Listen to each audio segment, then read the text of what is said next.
أعوذ بالله من الشيطان الرجيم بسم الله الرحمن الرحيم السلام عليكم ورحمة الله تعالى وبركاته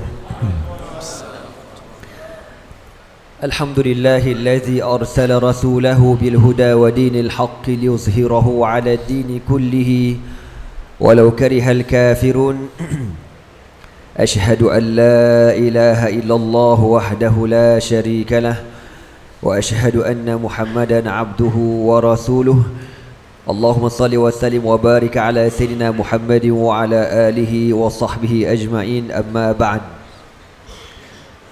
Alhamdulillah, bersyukur kita pada Allah Subhanahu wa taala kerana dengan taufik dan hidayah dapat sama-sama kita menunaikan solat maghrib secara berjemaah. Dan alhamdulillah kita sekali lagi dikunjungi oleh seorang ulama syariah yang pernah datang pada permulaan roadshow kita. Cuma yang anda ingat pada hari Jumaat tu kita agak terkejar-kejar, ya, waktu terlalu sempit, tak sempat nak tengok video pun tak sempat tuan-tuan, ya. InsyaAllah pada malam ini sebagaimana yang disebutkan oleh Haji Razak tadi, malam ni kita akan ceramah dulu dan saya akan terjemah.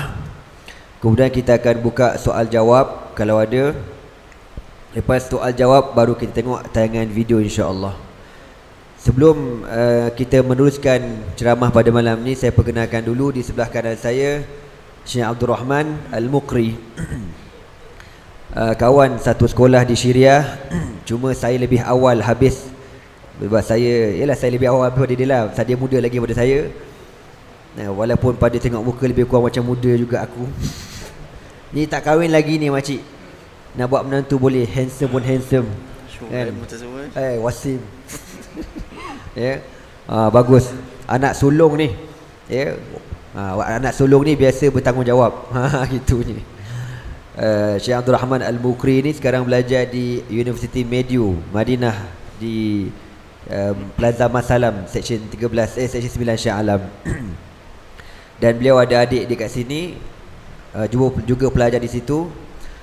Dan di sebelah kiri saya Syekh Samir Saqa. Beliau berasal daripada Bandar Laziqiyah.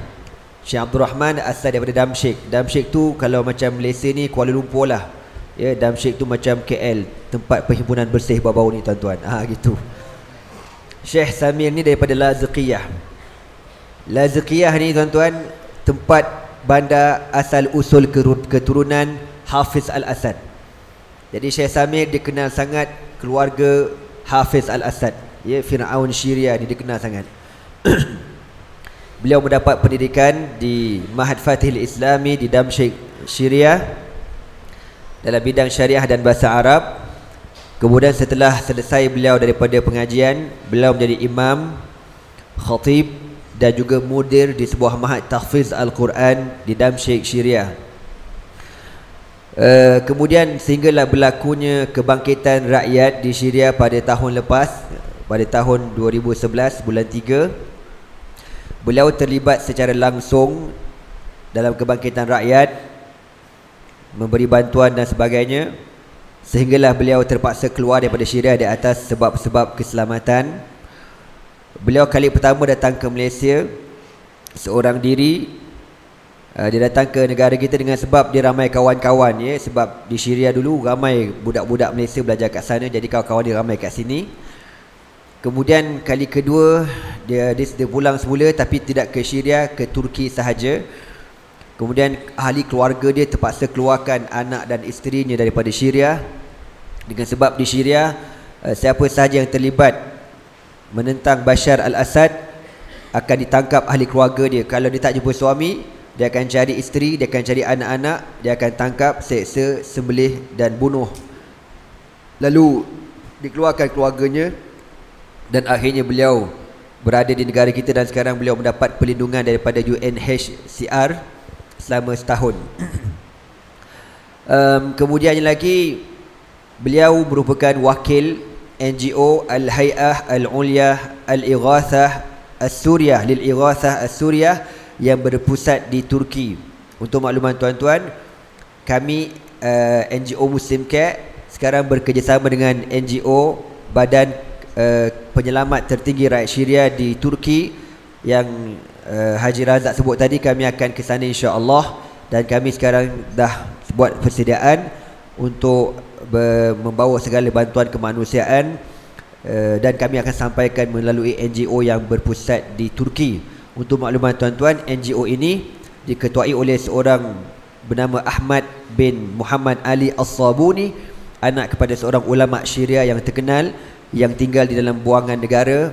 Bang bapak dia ni Syekh Muhammad Ali As-Sabuni, seorang ulama Syria yang terkenal, yang kami ketika berada di Syria memang belajar kitab-kitab karangannya, tetapi beliau diharamkan masuk ke Syria dengan sebab ketegasannya sebagai seorang ulama menentang pemerintah yang zalim ini.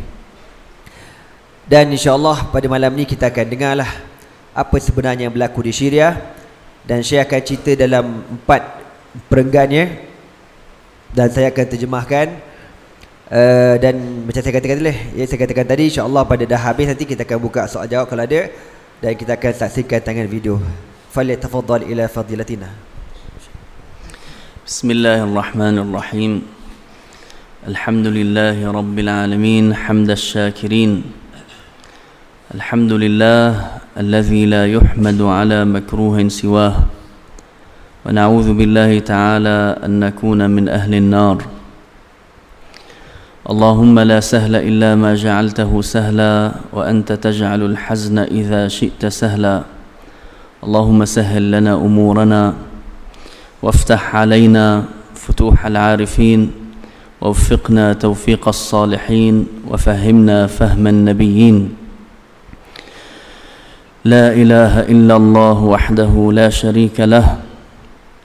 اللهم صل على سيدنا محمد صلاة ترضيك وترضيه وترضى بها عنا إلى يوم الدين. اللهم صل عليه وعلى آل بيته الطيبين الطاهرين وصحابته الغر الميامين ومن نصر سنته وعنا معهم أجمعين إلى يوم الدين. أما بعد، السلام عليكم ورحمة الله تعالى وبركاته. بداية لا بد أن نشكر فضيلة الشيخ الأستاذ محمد نظمي بارك الله به، والأخ الفاضل الأستاذ عبد الرزاق لهذه الجهود التي بذلوها لقضيتهم، وليست لقضية السوريين، وإنما لقضيتهم لأنها قضية المسلمين في كل مكان. بارك الله بهم في وقتهم وصحتهم وعافيتهم ومالهم وأولادهم وعلمهم. كما أتوجه بالشكر إليكم أيضا لأنكم أتحتم لنا الفرصة ثانية لأن تكون محاضرتنا أوفى بالشرح وأوسع حتى نأخذ فكرة واضحة عما جرى ويجري الآن في بلاد الشام في سوريا. Bismillahirrahmanirrahim. Setelah Fadilatul Syekh memulakan ucapannya dengan mukadimah, beliau mengucapkan ribuan terima kasih khususnya kepada NGO Muslim Care yang terlibat secara langsung, yang mula-mula mengambil berat tentang isu yang berlaku terhadap umat Islam. Fadilatul Syekh mengatakan sebenarnya apa yang berlaku di Syria, tuan-tuan, bukan untuk umat Islam Syria sahaja, tetapi ia merupakan masalah umat Islam seluruh dunia. Seluruh dunia. Ini kerana Rasulullah SAW menyebutkan besok di akhir zaman, bila berlakunya fitnah yang dahsyat, maka hendaklah kamu bertahan bersama umat-umat Islam di Syria, di Syam, Nabi kata. Jadi apa yang berlaku di Syria bukan hanya untuk orang Arab sahaja, bahkan kita Melayu, Jawa, Banjar, Minangkabau, Lahabau pun termasuk sekali, tuan-tuan, ya. Dan kepada beliau mengucapkan ribuan terima kasih sekali lagi kepada tuan-tuan Jemaah Masjid Al-I'tisam kerana memberikan peluang yang kali kedua untuk kita mendengar dengan lebih tenang, dengan lebih jelas, panjang lebar apa yang Fadilatul Syekh nak sampaikan, kerana pada hari Jumaat yang dulu, tuan-tuan, agak terkejar-kejar waktunya. Dan insya-Allah malam ni mungkin dalam pukul 10 habis kot. Boleh tahan, tuan-tuan? Kalau tak tahan, kau balik ialah. Nah, حتى نفهم قضية سوريا الآن لا بد أن نعود إلى الوراء قليلا. وهذا الكلام يهم كل مسلم، يجب أن نركز على هذه العبارة، هذا الكلام يهم كل مسلم أينما وجد. استطاعت بنو يهود أن تسقط الخلافة الإسلامية، وجاءت إلى قلب العروبة والإسلام إلى بلاد الشام، وهي شرذمة قليلة. كيف استطاعت هذه الشرذمة القليلة أن تجمع نفسها وكانت أشتاتا في أصقاع العالم؟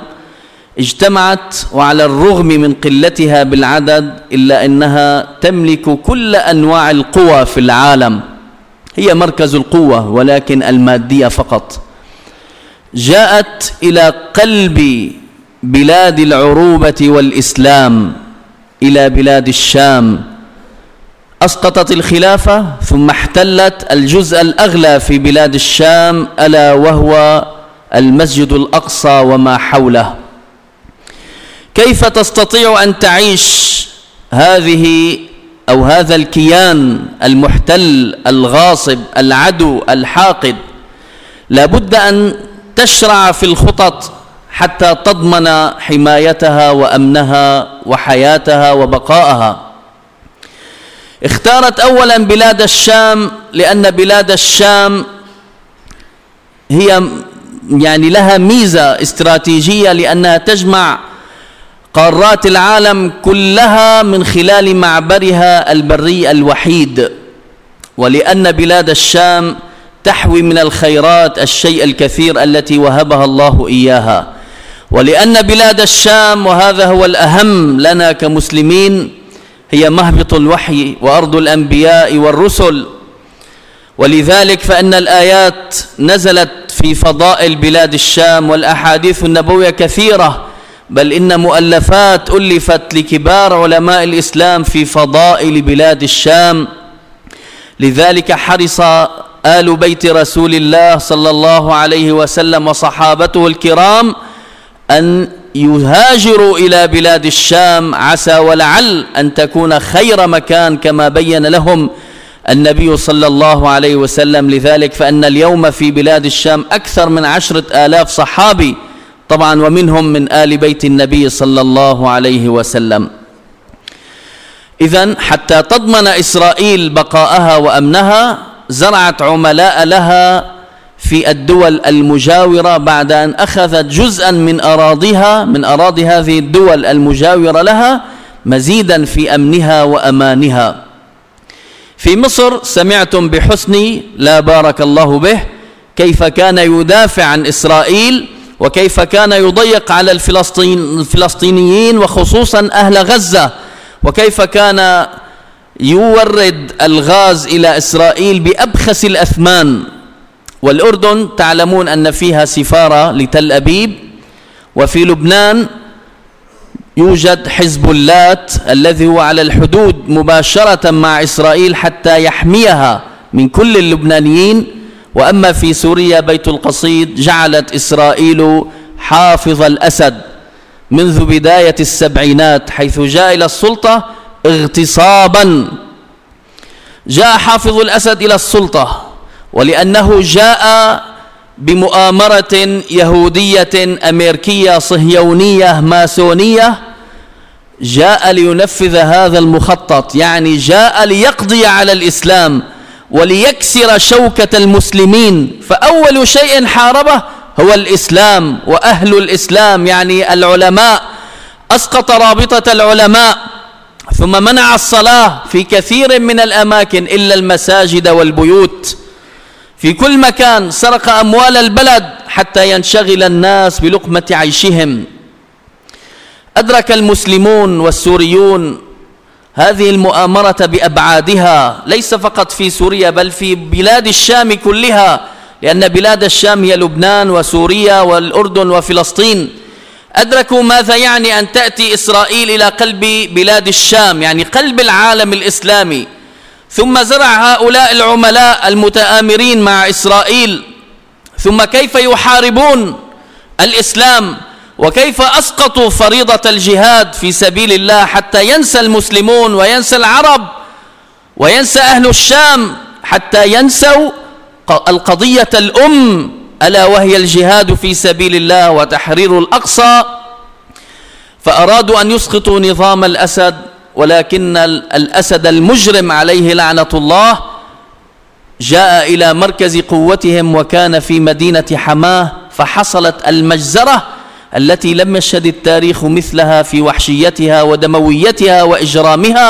أخذ يقصف المساجد والكنائس والشجر والحجر ويقتل الأطفال قبل الكبار والنساء قبل الرجال، لم يسلم من شره شيء. فكانت النتيجة أكثر من 60,000 من الشهداء، وأكثر من نصف مليون من المهجرين، وعشرات الآلاف من المعتقلين، ولا يزالون إلى يومنا هذا. وأما أهل العلم الكبار فقتل منهم وطرد منهم واعتقل منهم الكثير الكثير. Bismillahirrahmanirrahim. Apa yang berlaku di Syria pada hari ini, tuan-tuan semua, untuk kita mengetahui apa yang berlaku di Syam pada hari ini, eloknya kalau kita kembali semula kepada latar belakang bumi Syam ini sendiri.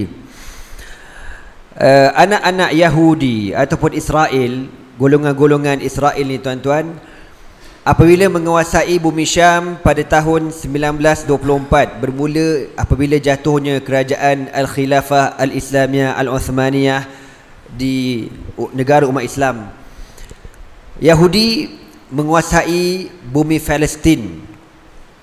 Yahudi yang merupakan minoriti tidak semena-mena berjaya menguasai satu tempat yang strategi di kalangan orang-orang Islam, duduk dekat tengah-tengah, tuan-tuan. Kalau kita lihat dalam kedudukan petanya, Palestin ni dekat tengah-tengah, dikelilingi oleh semua negara-negara Arab. Apa punca Israel ni nak sangat menguasai Timur Tengah ni, tuan-tuan? Yang pertama, dengan sebab Syam ini, untuk makluman tuan, Syam ada 4 buah negara: Syria, Jordan, Palestin dan Lubnan. Yang pertama, segi kedudukan geografi. Bumi Syam ini menghubungkan segi perhubungan darat dengan Eropah, Asia dan juga Afrika.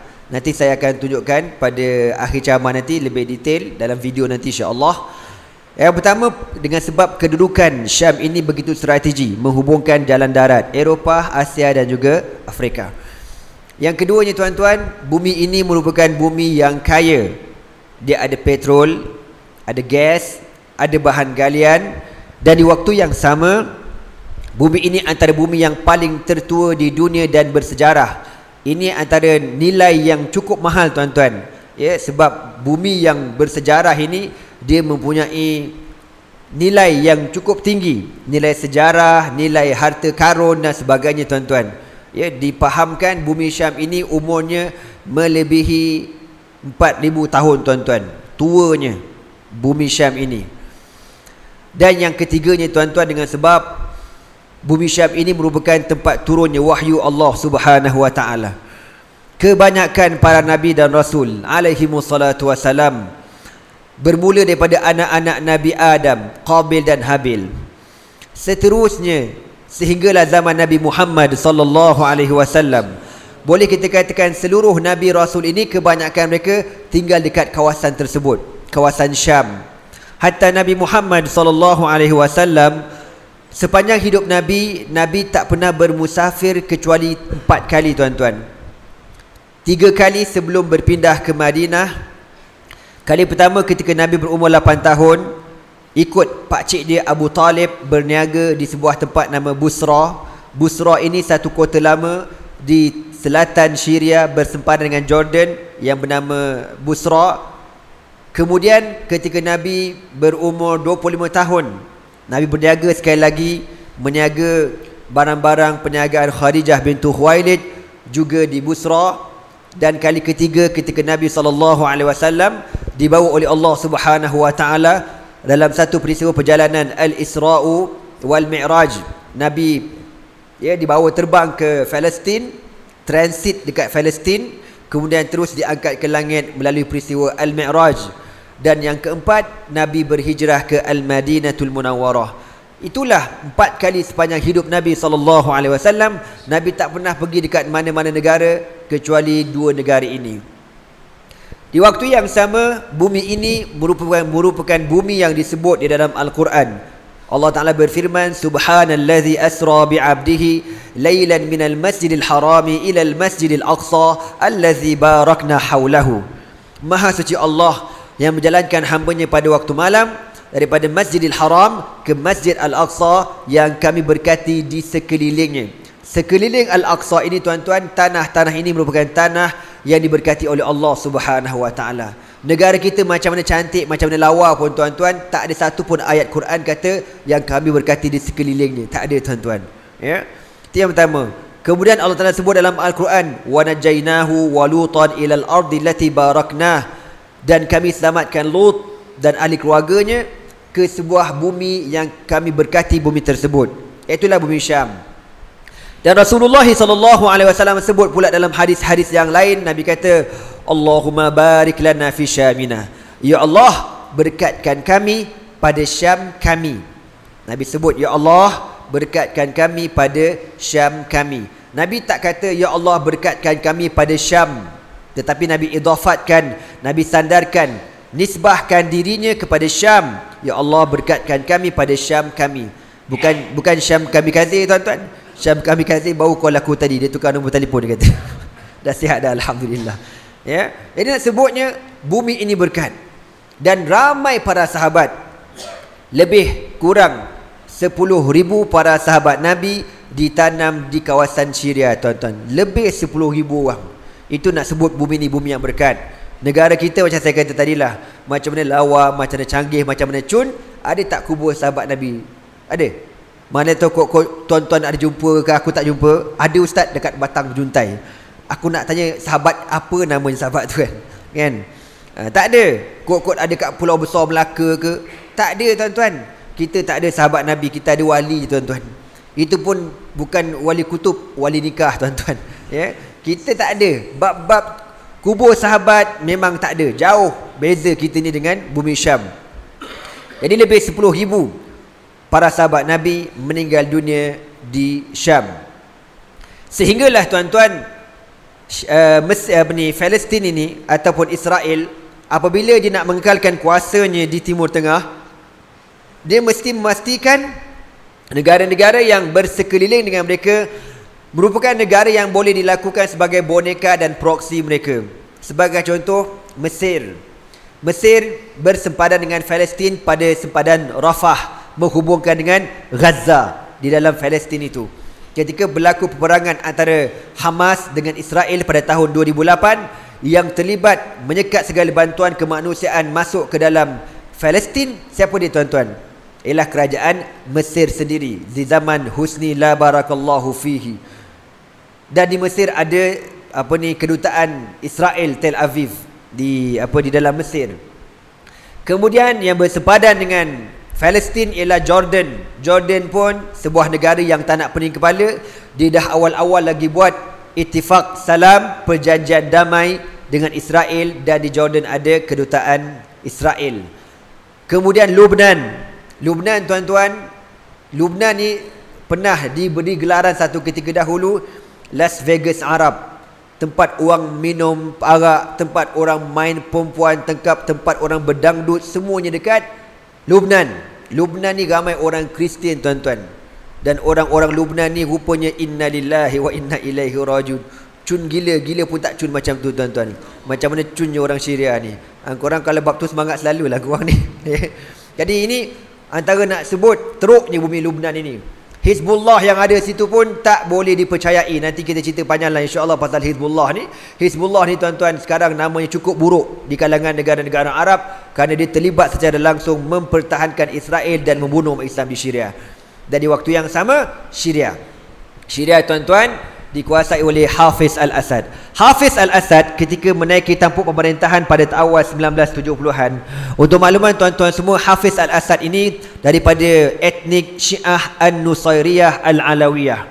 Majoriti umat Islam Syria berfahaman Ahlus Sunnah wal Jamaah. Tapi dia ni minoriti di kalangan Syiah An-Nusairiyah. Ulama telah berittifaq bahawasanya Syiah Nusairiyah Alawiyah ini tuan-tuan antara Syiah yang terkeluar daripada Islam. Dia memerintah Syria melalui rampasan kuasa tentera Inqilab Askari. Bila dia naik tuan-tuan, para alim ulama mula mencium bahayanya Hafiz al-Assad. Antara perkara yang dia buat, yang pertama, dia menggugurkan perlembagaan Syria yang mengatakan hendaklah segala hukum hakam undang-undang Syria dirujuk kepada undang-undang Islam. Itu dahulu tuan-tuan. Datang menatang seko ni, dia buang belaka perlembagaan tersebut. Yang keduanya, dia membubarkan Rabitatu Ulama Syam, Kesatuan Ulama Syam. Kesatuan Ulama Syam ni tuan-tuan, sebelum datang Hafiz al-Assad, dia orang punya kuasa lebih kuat daripada presiden sendiri. Maknanya dulu pemerintah Syria dengar cakap ulama dulu tuan-tuan. Bila naik Hafiz al-Assad, dia bubar Kesatuan Ulama Syam ini. Yang ketiga, dia menggubal subjek-subjek sekolah agama.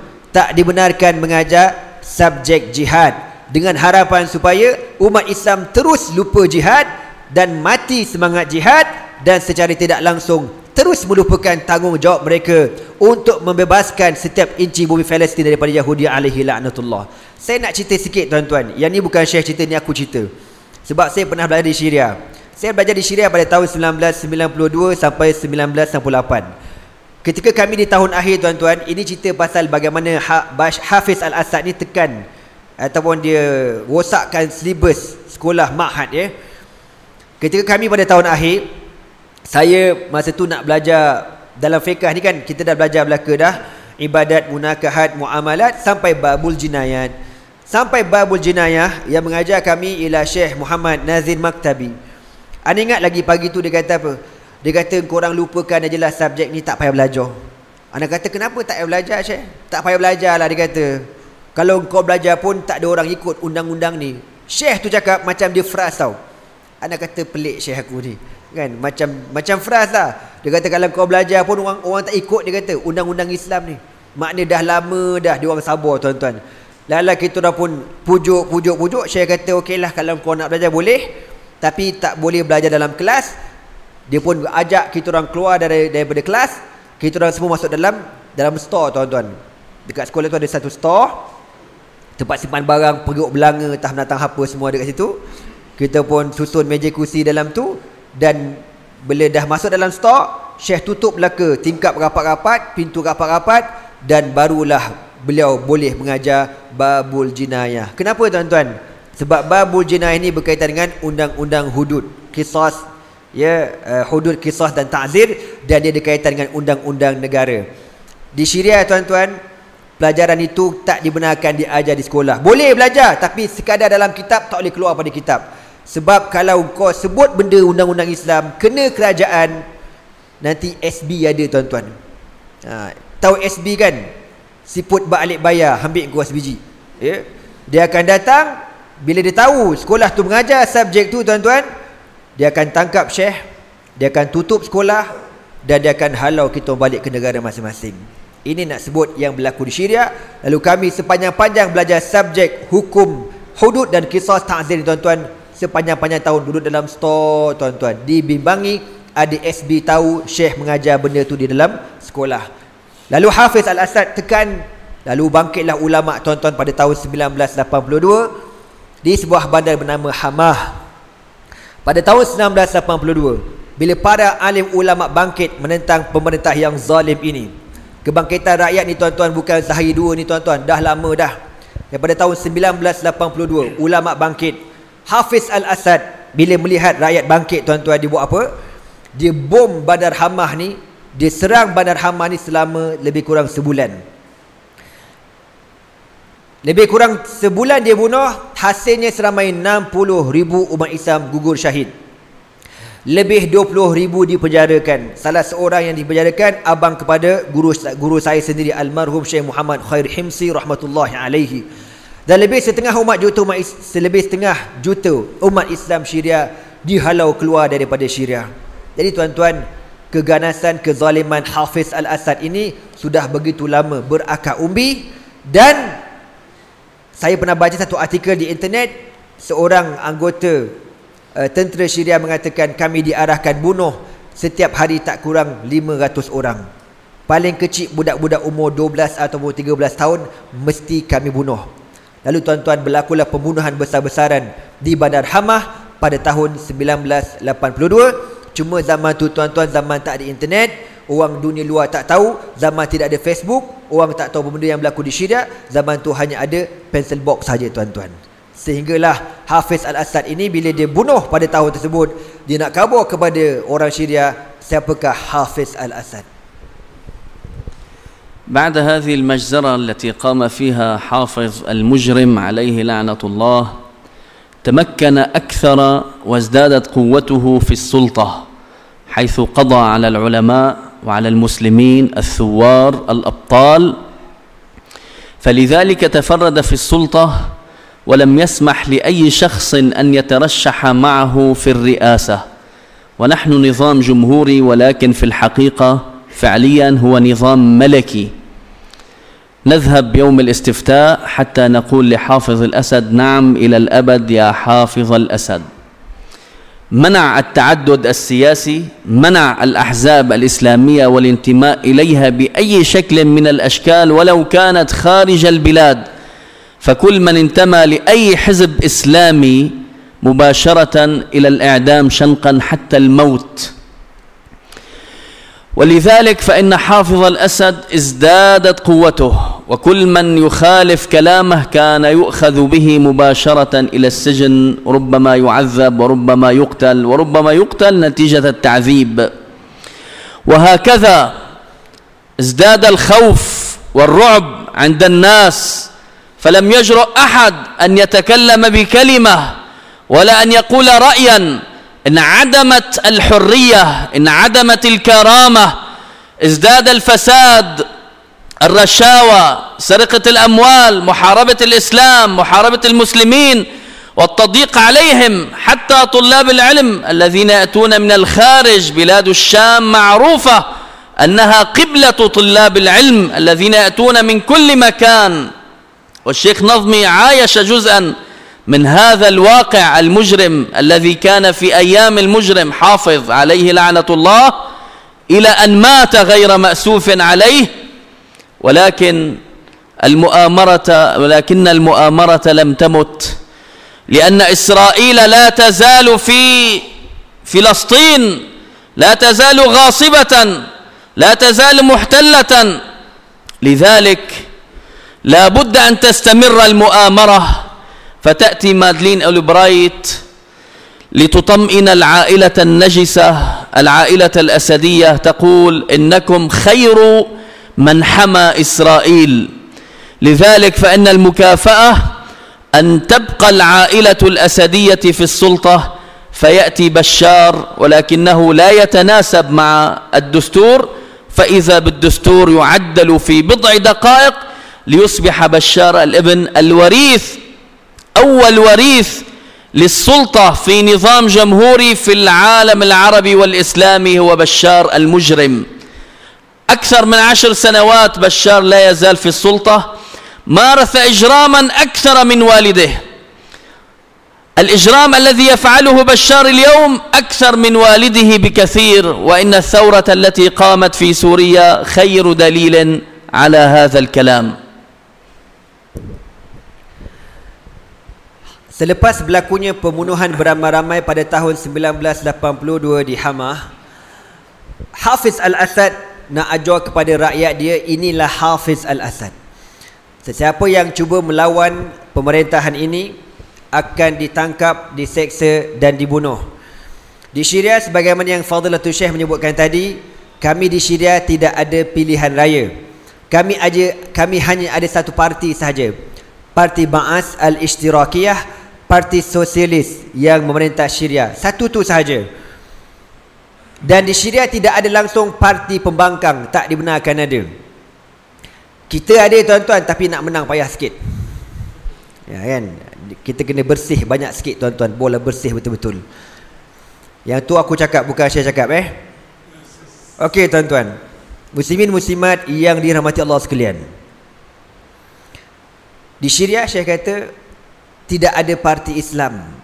Sesiapa yang cuba menubuhkan parti Islam mubasyaratan terus ditangkap dan dibunuh di Syria. Dia tak macam dekat Mesir Di Mesir tuan-tuan ada Al-Ikhwanul Muslimun, gerakan Islam yang tertua di dunia yang diasaskan oleh Al-Imam Syahid Hasan Al-Banna. Di Mesir, sesiapa yang menganggotai Al-Ikhwanul Muslimun akan ditangkap dan dibicara di mahkamah dan biasanya kalah dan dipenjarakan 10, 12, 13, 20 tahun dan sebagainya. Itu di Mesir masih ada lagi perbicaraan di mahkamah. Di Syria tak begitu. Di Syria kalau kau join aja Al-Ikhwanul Muslimun, kau terus ditangkap dan dibunuh.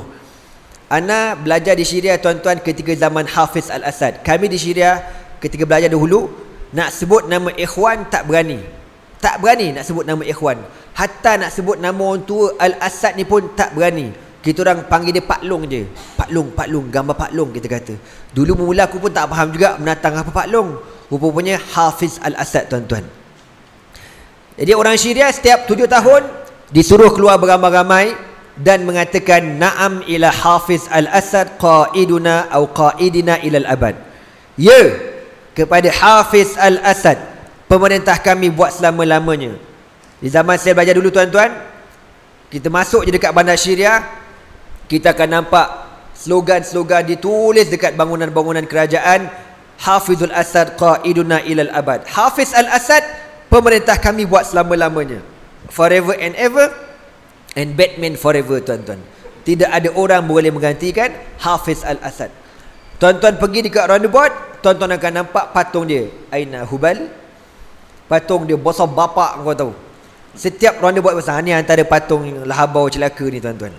Ya, ni berhala besar dekat Syria. Saya mula pergi Syria, saya pelik. Saya kata apa pasal banyak sangat patung orang tua ni? Ulama tak berani tegur ke? Kau jangan nak mandai-mandai. Ulama lebih kenal Hafiz Assad pada kita tuan-tuan. Mana-mana ulama yang cuba komen patung ini ditangkap, dipenjara, diseksa terus, tak ada bagi apa-apa tuan-tuan. Cakap banyak tak ada.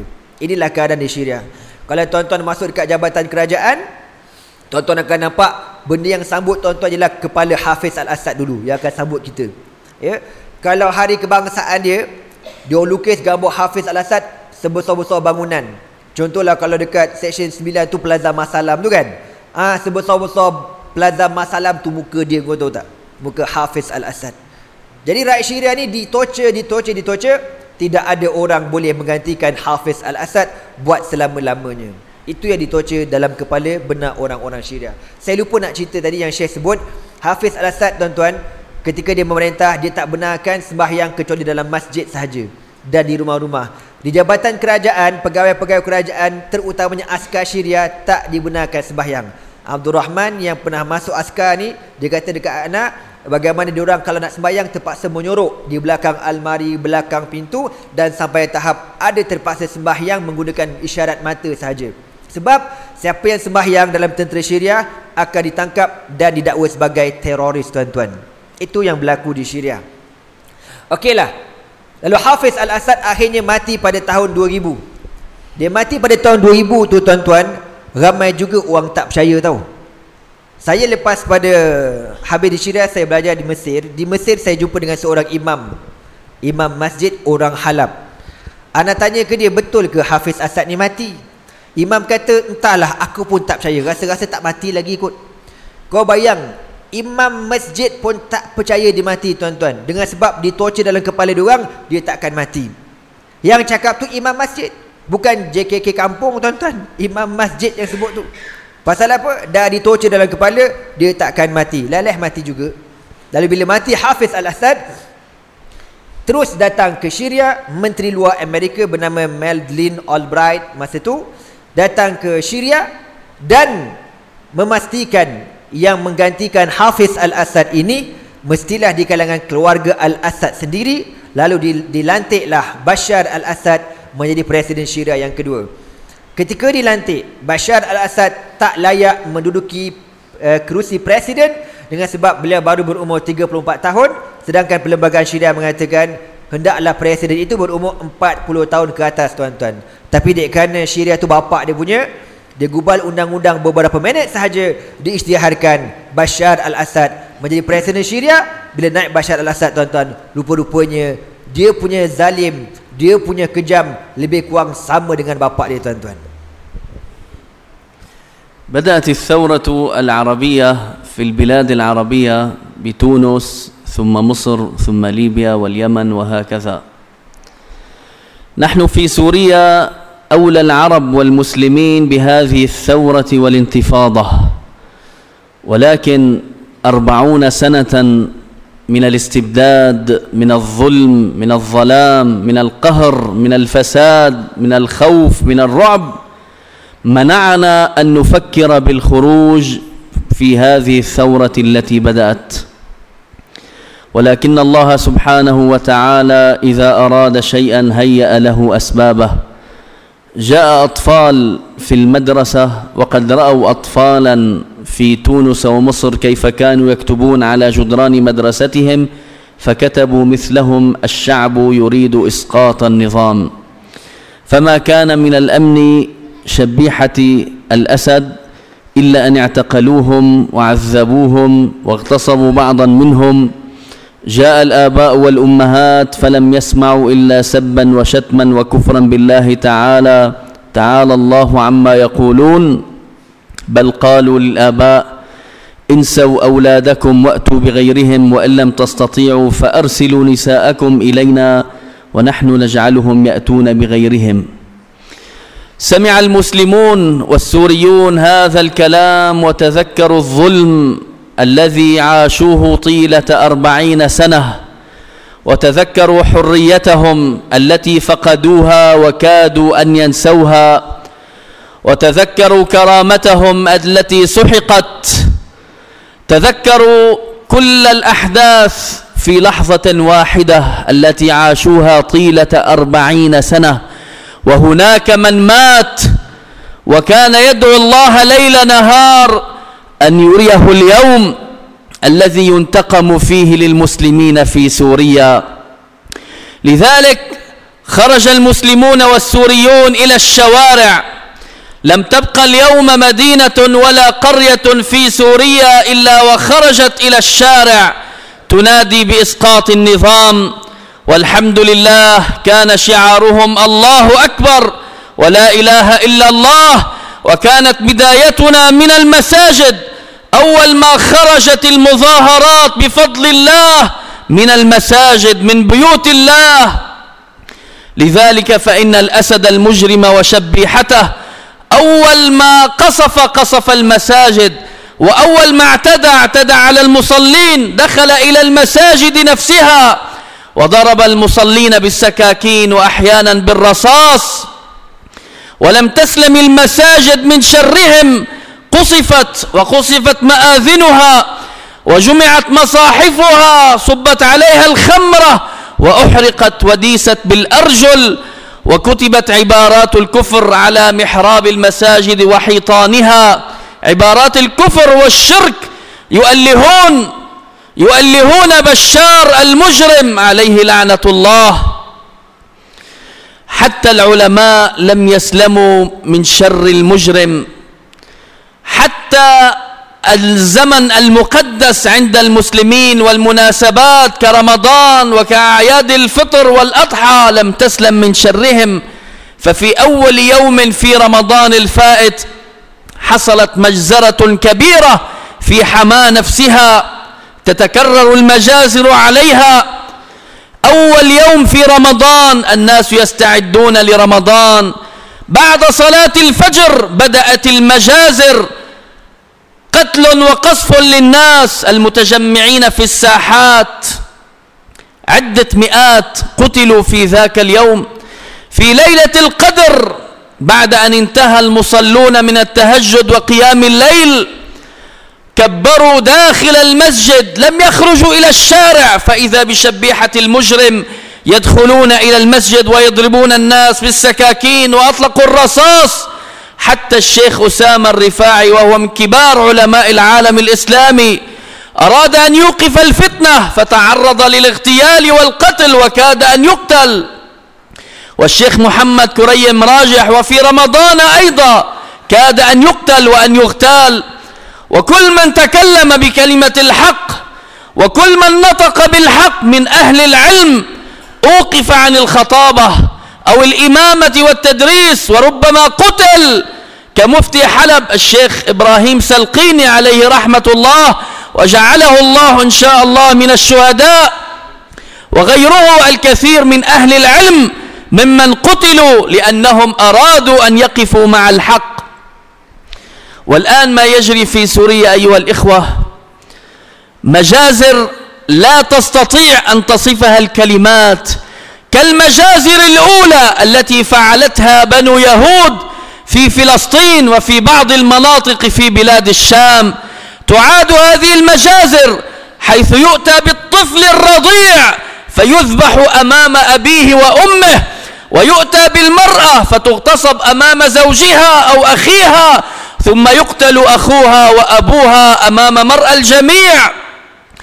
تجمع النساء وتعرى أمام الجميع ثم تغتصب واحدة تلو الأخرى، ومن أكثر من رجل خنزير مجرم. أحياء بأكملها اليوم تباد في سوريا. آلاف من المسلمين وغيرهم من السوريين قتلوا اليوم في سوريا، ونحسبهم من الشهداء إن شاء الله أكثر من 30,000.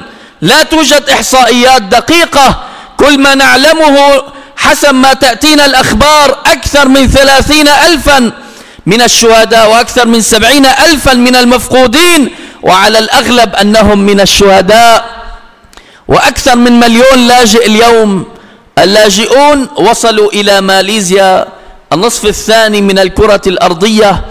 لم تبق مدينة اليوم تقريبا في العالم إلا وهرب إليها السوريون، حتى وهم في أثناء الهرب لم يسلموا من شر الأسد، حيث زرع الألغام على المناطق الحدودية ما بين سوريا والأردن وسوريا ولبنان وسوريا وتركيا. وأما العراق فتلك أثبتت أنها لا تقل عنه إجراما ولا خنزرة ولا حقدا على المسلمين أهل السنة في بلاد الشام، حيث أغلقت حدودها وأحكمت إغلاقه. لذلك أيها الإخوة إن ما يجري في سوريا لا يخص السوريين، ما يجري في سوريا يخص كل مسلم أينما وجد. لذلك أن علماء الأمة الإسلامية اليوم قد أفتوا بالوجوب الفرض العيني على كل مسلم أن يدعم إخوانه المسلمين في سوريا، وكل حسب استطاعته. والوسائل للمساعدة ليست بالمال فقط، ليست بدفع الرنجة يعني فقط. الوسائل للمساعدة متعددة لا تعد ولا تحصى، من إعلام، من سياسة، من انترنت، من كلمة حق، من دعاء صادق في جوف الليل، من أن تنشر الخبر في كل وقت وحين، أن نحرك الناس، نحرك مشاعرهم، أن ننوي النية الصادقة. هذا أهم شيء، أن ننوي النية الصادقة، أن ننوي الجهاد في سبيل الله. نعم أيها الإخوة، إننا اليوم بحاجة ماسة لأن نجدد العهد مع الله، ونجدد الولاء لرسول الله صلى الله عليه وسلم، أن نجدد نيتنا بالجهاد في سبيل الله من أجل أن تنتصر أمتنا الإسلامية. آن الأوان لأن توقف هذه الأمة، أمة 1.5 مليار مسلم، أين هم؟ آن الأوان لهم أن يوقفوا هذا الظلم وهذا الظلام. يأتون إلى قلب بلاد الإسلام فيحتلونها ويسرقونها، وإذا ما أرادوا أن يطالبوا بحقهم يقتلون، تذبح أطفالهم وتغتصب نساؤهم وتذبح بعد ذلك أيضا. المشهد اليوم في سوريا، لعل سائلا يقول: كيف استطاع نظام بشار المجرم أن يصمد إلى يومنا هذا ونحن ندخل سنتنا الثانية، وإن الأنظمة العربية الأخرى سقطت بعد عدة أيام؟ لأننا في سوريا نعيش قرب إسرائيل. إذا انتصر السوريون يعني أن تذهب إسرائيل. لذلك فإن قوى الشر اليوم تجتمع مع بشار، تدعمه بالمال، بالسلاح، بالرجال. عشرات الآلاف من العسكر والمجندين من شيعة العراق، نقول شيعة تجاوزا، وإلا فهم اليهود ليسوا بشيعة أيها الإخوة. شيعة العراق وشيعة إيران وشيعة حزب اللات وروسيا الشيوعية، هؤلاء وغيرهم يرسلون المال والسلاح والرجال. آلاف الجنود اليوم في سوريا. حدثنا الناس بعد أن استطاعوا أن يحدثونا في حماة على سبيل المثال، يأتي الشبيحة يدقون الباب، يفتح الشخص الباب فإذا ببلطة تهوي على رأسه. من هذا الذي فعل؟ إنه كلب إيراني خنزير مجرم يقتل الذي يفتح الباب مباشرة ببلطة ليس برصاصة، وهم يملكون الرصاص، ولكن حتى يعبروا عن الحقد والإجرام تجاه المسلمين في بلاد الشام. يفتح الباب فيضربه ببلطة فيقتله، ثم يدخل إلى البيت ويقتل كل من يجده في البيت، ثم يجمع الناس هكذا في تلة واحدة، ثم يحركهم. إذا شعر أن هناك رجل حي أو شخص أو طفل حي فإنه يفتح الرصاص عليهم مباشرة. لماذا كل هذا؟ لأن قوى الشر اليوم بزعامة إسرائيل بني يهود عليهم لعنة الله هي التي تتزعم الشر في العالم اليوم. الصهيونية الماسونية بنو يهود، هؤلاء يعلمون علم اليقين أن السوريين إذا انتصروا في سوريا يعني انتصار الإسلام والمسلمين، يعني بداية النهاية لإسرائيل، لأن أول ما سيفعله المسلمون سيتوجهون إلى المسجد الأقصى لتحريره. وهذا ما قاله الشيخ إسماعيل هنية والشيخ رائد أبو صلاح من داخل القدس، يحيون ويباركون. لذلك أيها الإخوة لو استعرضنا هكذا بشكل سريع، وأرجو من الشيخ نظمي أن يوضحه لكم، كيف أسقط النظام قوة المسلمين في مصر، وكيف أسقط النظام قوة المسلمين في تونس، طبعا هذا من عشرات السنين من قبل، ثم كيف أسقط النظام قوة المسلمين في الأردن، ثم لبنان، ثم سوريا، ثم لم تبق مدينة اليوم، لا توجد دولة اليوم قوية بإسلامها ومسلميها. لماذا؟ لأن قوى الشر استطاعت أن تسيطر على كل الدول المسلمة. لذلك هذه معركة مصيرية لكل المسلمين، هذه معركة مصيرية لكل المسلمين. ذهبت فلسطين منذ أكثر من 60 عاما، ونحن اليوم نقدم لهم الطعام والشراب. ثم ذهبت العراق على أيدي الشيعة مع أمريكا التي تعادي الإسلام والمسلمين، وها هي الآن سوريا تحت المؤامرة. فلذلك لعلنا أن نحظى بهذا الشرف، شرف المشاركة لنصرة هذه الأمة. أسأل الله أن يعيننا لأن نساهم بهذا الشرف. إذا لا سمح الله لم نقدم ولم ندعم ولم نساهم ستتكرر المأساة. أختم بكلام الله عز وجل. الله وصف أتباع النبي عليه الصلاة والسلام، قال: محمد رسول الله والذين معه أشداء على الكفار رحماء بينهم. والنبي عليه الصلاة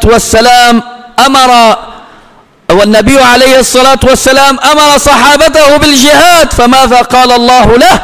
يا أيها النبي حرض المؤمنين على القتال.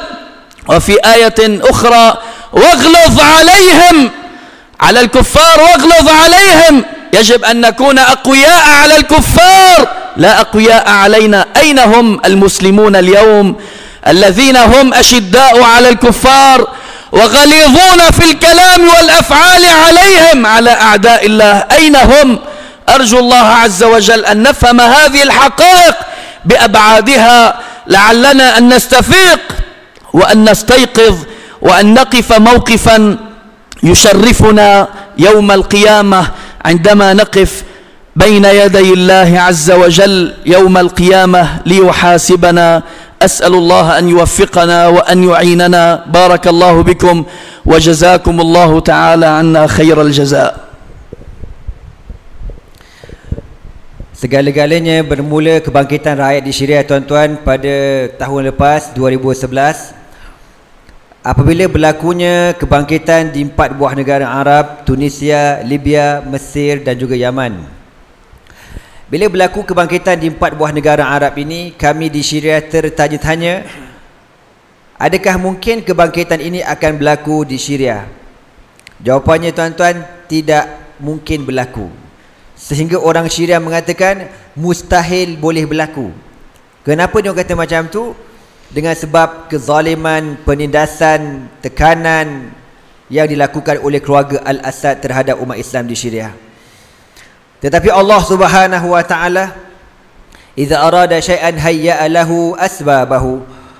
Tetapi Allah Taala kalau menghendaki sesuatu perkara itu nak berlaku, Allah jadikan sebab-sebab berlaku, tuan-tuan. Segala-galanya bermula di sebuah bandar bernama Dar'a. Bandar ini bersempadan dengan Jordan. Ada beberapa kanak-kanak sekolah rendah, diorang ni tengok televisyen apa yang berlaku di negara-negara luar, di Libya, di Mesir. Jadi diorang tengok televisyen, rakyat di sana bila menjatuhkan pemerintah yang zalim ini, diorang tulis slogan di dinding-dinding bangunan. Tahu apa slogannya, tuan-tuan? Asy-sya'bu yuridu isqatan nizam. Rakyat nak jatuhkan pemerintahan. Ditulis slogan begitu di dinding-dinding bangunan. Lalu budak-budak sekolah rendah di bandar Dar'a ni, yang tak tahu maksud, tak tahu kepala ekor ni, dia tiru perkataan yang sama, diorang conteng di bangunan sekolah diorang. Ya, lepas habis sekolah, dia pun tulis asy-sya'bu yuridu isqatan nizam, rakyat nak jatuhkan kerajaan. Tuan-tuan tahu apa yang berlaku?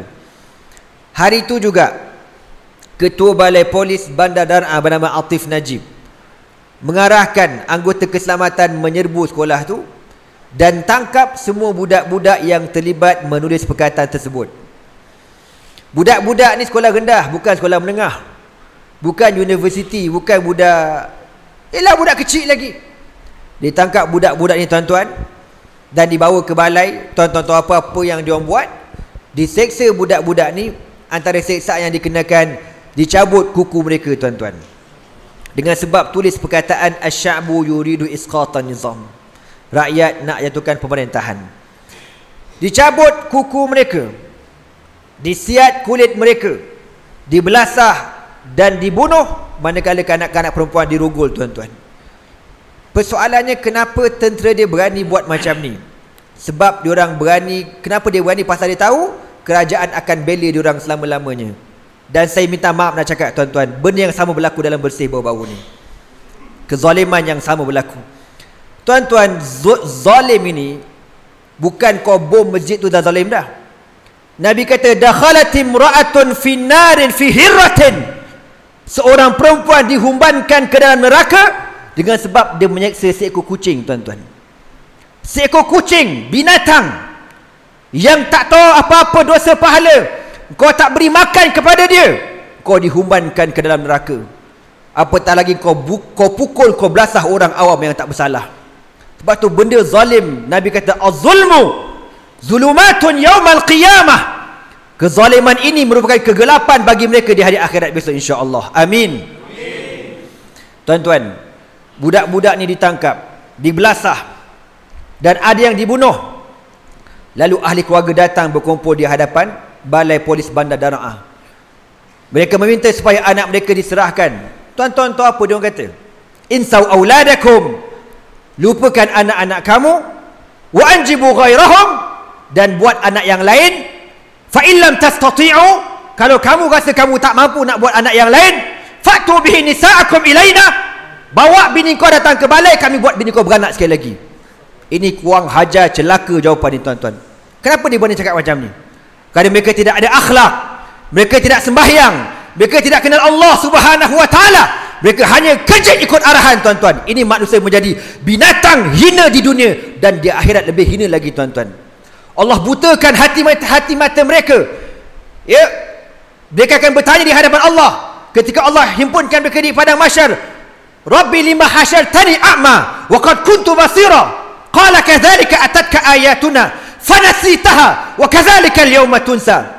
Engkau masa hidup atas dunia, orang sebut pasal Islam, orang sebut pasal Islam, kau pekakkan mata engkau, kau butakan mata engkau, kau pekakkan telinga engkau. Hari ini di padang mahsyar aku butakan mata engkau. Itu tuan-tuan, tunggulah kezaliman orang-orang yang zalim, mereka tidak akan lepas di hadapan Allah Subhanahu wa taala.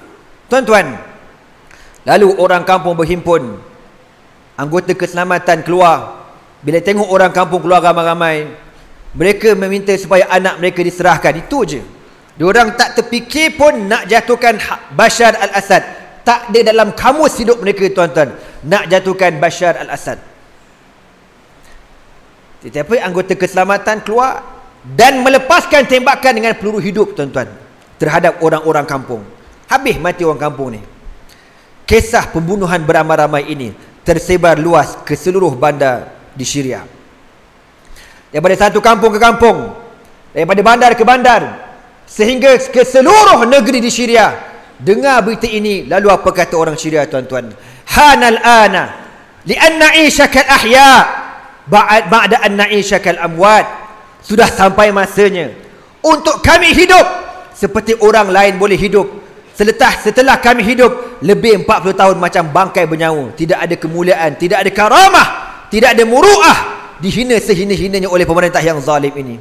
Tuan-tuan, bila kebangkitan rakyat berlaku secara serentak, yang saya sebutkan tadi, kalau tuan-tuan ingat, orang Syria kata mustahil boleh berlaku kebangkitan rakyat, mustahil. Tetapi Allah Ta'ala menjadikan kebangkitan rakyat ini setelah terkorbannya budak-budak sekolah ni tuan-tuan. Ini kehendak Allah Subhanahu wa Ta'ala. Bila berlaku kebangkitan, Bashar al-Assad belajar daripada bapak dia. Like father, like son tuan-tuan. Ini jadi bapak kencing berdiri, anak kencing berlari. Bapak kencing berlari, anak kencing sambil skipping tuan-tuan. Gitulah keadaan di Syria. Bashar al-Assad mengarahkan bala tentera bergerak seluruh Syria. Mana-mana masjid yang melaungkan Allahu Akbar, dibom masjid tu tuan-tuan. Siapa yang keluar sebut La ilaha illallah, ditangkap, dibelasah masa tu juga. Minta maaf cakap tuan-tuan. Kalau tuan-tuan nak berasa hatilah dengan saya. Jangan berasa hati dengan Syekh. Tuan-tuan, macam kat Bersih ni, aku nak cerita pasal aku pergi Bersih. Kalau nak cerita panjang, demonstrasi ni benda dibenarkan dalam Islam tuan-tuan, dengan syarat tidak ada kezaliman dalam demonstrasi tersebut. Dibenarkan. Sebab Nabi sebut dalam hadis, Nabi kata apa? Man masya ma'a mazlumin liyu'inahu ala mazlamatihi sabbatallahu qadamaihi yawma tazilla fihi al-aqdam. Nabi kata sesiapa yang berjalan dengan orang-orang yang dizalimi untuk menegakkan keadilan, kau berjalan sama-sama ramai-ramai untuk menegakkan keadilan, menjatuhkan kezaliman, apa yang kita akan dapat di padang mahsyar besok? Nabi kata sabbatallahu qadamaihi, Allah akan tetapkan kaki engkau ketika engkau meniti di atas titian siratal mustaqim. Ini janji Rasulullah SAW. Nabi kata Allah akan tetapkan kaki engkau di atas titian siratal mustaqim dengan sebab engkau jalan beramai-ramai untuk menegakkan keadilan. Sebaliknya Nabi kata, wa man masya ma'a zalimin liyu'inahu ala zulmihi azallallahu qadamaihi yawma tazilla fihi al-aqdam. Nabi kata sebaliknya, barang siapa yang berjalan bersama orang-orang yang zalim untuk menegakkan kezalimannya, Allah akan gelincirkan kakinya ketika dia meniti di atas titian siratal mustaqim tuan-tuan. Ini balasan orang yang terlibat membelasah rakyat yang tidak berdosa, yang tidak bersalah, yang hanya nakkan keadilan, dibelasah bagai nak mati tuan-tuan. Ini tanggungjawab saya mesti sebut. Ini amanah saya mesti sampaikan tuan-tuan. Apa yang berlaku, kezaliman macam mana bentuk cara sekalipun, kecil macam mana pun, tetap haram di sisi Allah Subhanahu wa taala. Allah kata apa? Inni haramtu zulma ala nafsi fala tazalamu. Aku mengharamkan kezaliman itu di atas diriku sendiri. Allah Tuhan yang Maha Berkuasa tuan-tuan mengharamkan kezaliman di atas dirinya, maka jangan kamu menzalimi sesama kamu. Muslimin muslimat yang dirahmati Allah sekalian. Lalu masjid-masjid dibom, orang awam ditangkap, para alim ulama dibunuh, dipenjarakan. Antaranya Mufti Halab telah dibunuh dengan sebab ketegasan menentang pemerintah yang zalim. Sekolah-sekolah dibunuh, kanak-kanak disembelih. Tuan-tuan, kita akan saksikan video bagaimana budak-budak disembelih, tuan-tuan. Orang perempuan dirogol. Syekh ceritakan tadi bagaimana tentera-tentera yang diimport daripada Iran, daripada Hizbullah, datang ke rumah-rumah umat Islam di Syria. Dia ketuk pintu, tuan-tuan, buka je pintu, terus dia kapak kepala tuan rumah ni, tuan-tuan. Dia kapak depan-depan keluarga. Dia kumpulkan keluarga di dalam rumah, dia bakar ramai-ramai. Dan dia orang pastikan semuanya mati. Kalau ada yang masih hidup, dia tembak terus, tuan-tuan. Saya tak pasti, mungkin ada Abdul Rahman bawa video. Kita akan lihat bagaimana seorang umat Islam ditiarapkan, dipijak, dihenyak belakangnya. Orang disebut ya Allah, ya Allah, ya Allah, dibakar, tuan-tuan. Tengah-tengah disebut Allah Allah tu, disimbah minyak, dibakar hidup-hidup. Tengah-tengah dibakar, tuan-tuan, datang tentera Bashar, sembelih dia, tuan-tuan. Itu yang berlaku. Kenapa jadi macam ni, tuan-tuan? Dengan sebab pemerintah yang zalim. Sampai bila mereka nak zalim, tuan-tuan? Dia lupa Allah Subhanahu wa taala. Wala tahsabannallaha ghafilan amma ya'malu zalimun. Innama nuakhiruhum liyaumin tashkhasu fihi al-absaru muhti'ina muqni'i ru'usihim la yartaddu ilaihim tarfuhum wa af'idatuhum hawa. Allah kata apa? Wala tahsabannallaha ghafilan amma ya'malu zalimun. Jangan kamu ingat Allah lalai, Allah lupa, Allah leka, Allah tak lihat apa yang orang-orang zalim lakukan di atas muka bumi. Innama nuakhiruhum liyaumin. Kami saja panjangkan umur mereka sehingga sampai satu hari nanti tashkhasu fihi al-absar, terbeliak biji mata mereka melihat dahsyatnya azab Allah Subhanahu wa taala. Muhti'ina muqni'i ru'usihim, tertunduk kepala mereka sambil menggigit jari-jari mereka. La yaltaddu ilaihim tarfuhum, mata mereka tidak akan boleh berkelip di hadapan Allah Subhanahu wa taala. Kenapa? Allah kata sudah sampai masanya. Engkau ketika dahulu di atas dunia kau zalimi manusia, hari ini balasan aku zalimi kamu pula. Bukan aku zalimi, aku akan balas kezaliman yang kamu lakukan ketika kamu di atas dunia satu ketika dahulu. Muslimin muslimat yang dirahmati Allah sekalian, Fadilatul Syekh cerita bagaimana satu peristiwa berlaku dalam bulan Ramadan tahun lepas. Ketika kebangkitan rakyat, ketika umat Islam sedang bangkit qiyamul lail pada malam 27 Ramadan. Tengah-tengah qiyamul lail, tuan-tuan, anggota tentera Syria merempuh masuk masjid dan menikam orang dalam masjid. Orang asak sampai ada orang keluar, dan akhirnya mereka menjadikan sasaran seorang ulama yang terkenal, Syekh Usamah Arifai. Lalu Syekh Usamah Arifai ditikam, tuan-tuan, di kepalanya. Tapi alhamdulillah beliau sampai sekarang masih lagi dipanjangkan umur oleh Allah Subhanahu wa taala, mengalami cedera yang parah. Begitu juga Syekhul Qurra' Syam, seorang ulama yang terkenal yang diberi gelaran Qurra' Syam, Syekhul Qurra' Syam. Seluruh ulama-ulama di Syam ni, tuan-tuan, merujuk masalah Al-Quran kepada beliau, bernama Syekh Muhammad Qurayyim Rajih. Beliau pernah datang ke Masjid Negeri dan pernah berceramah di Masjid Negeri. Beliau pun antara orang yang hampir-hampir nak dibunuh oleh pemerintah yang zalim ini, tuan-tuan.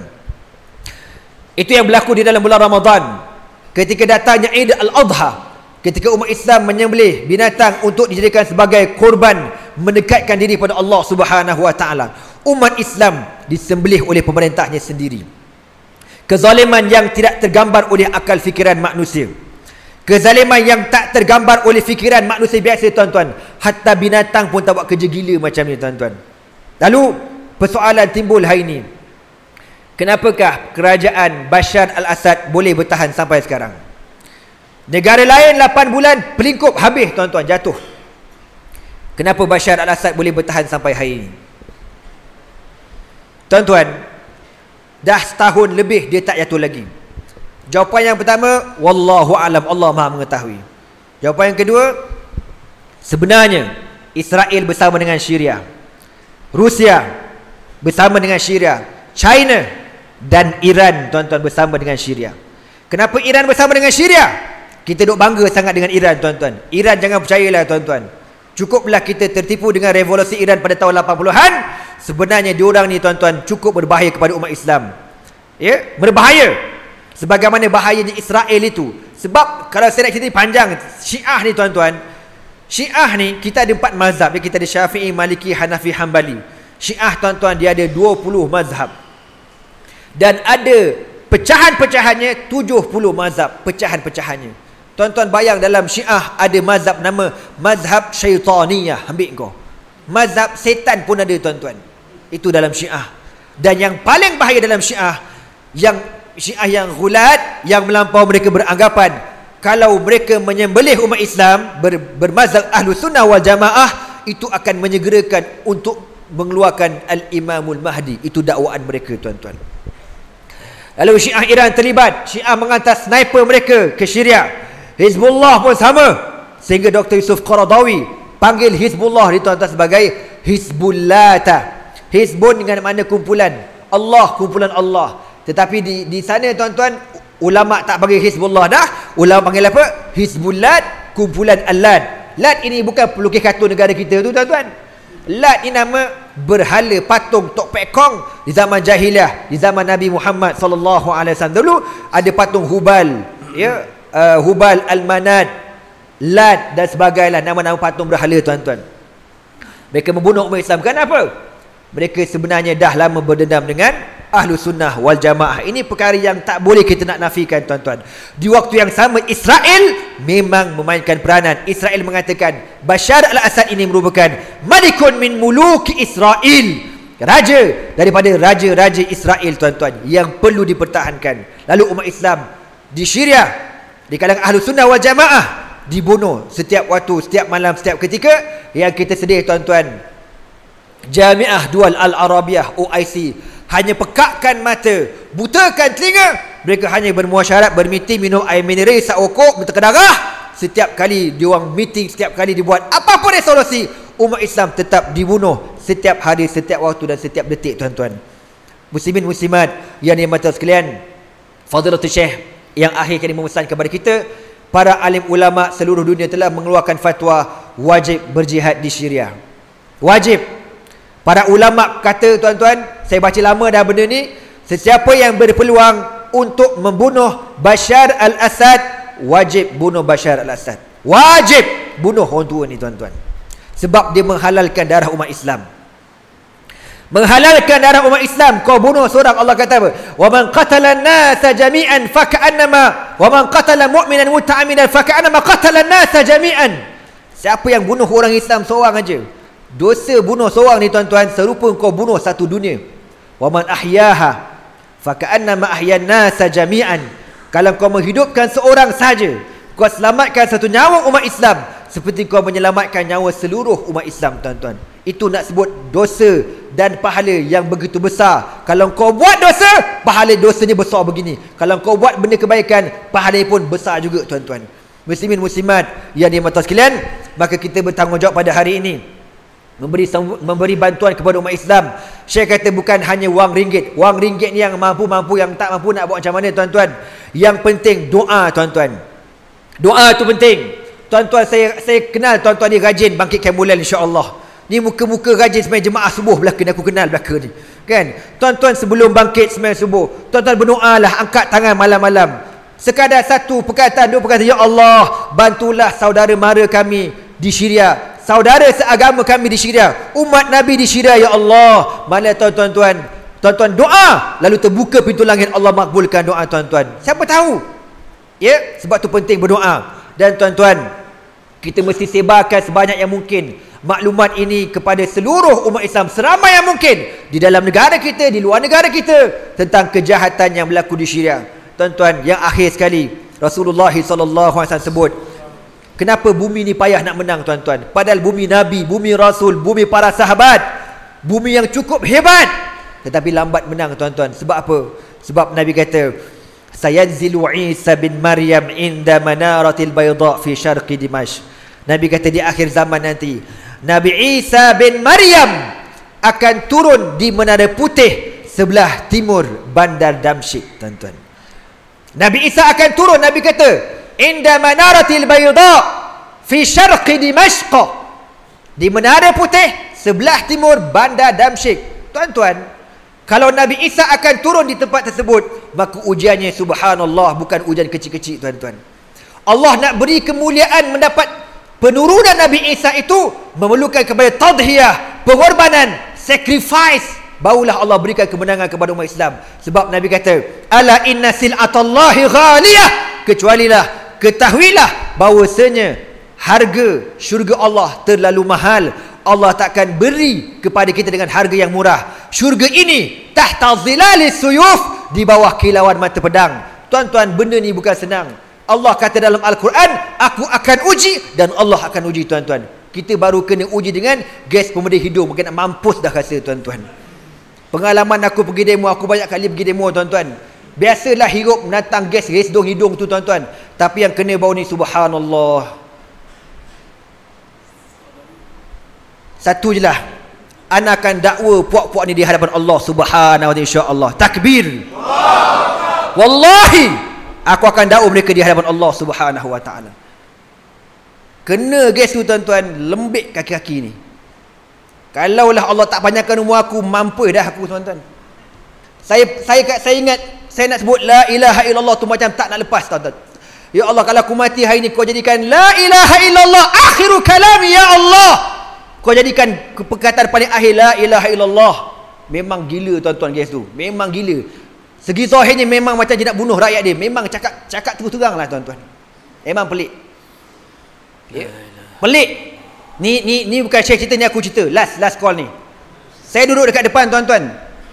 Bagaimana saya tengok benda pelik. Benda tak ada, okey duduk belakang ramai-ramai. Tiba-tiba polis lari ke belakang, tau. Dia orang lari ramai-ramai. Angkat apa pasal dia orang lari ni? Bila dia orang lari tu, ada orang buka jaring. Tu masalahnya bermula.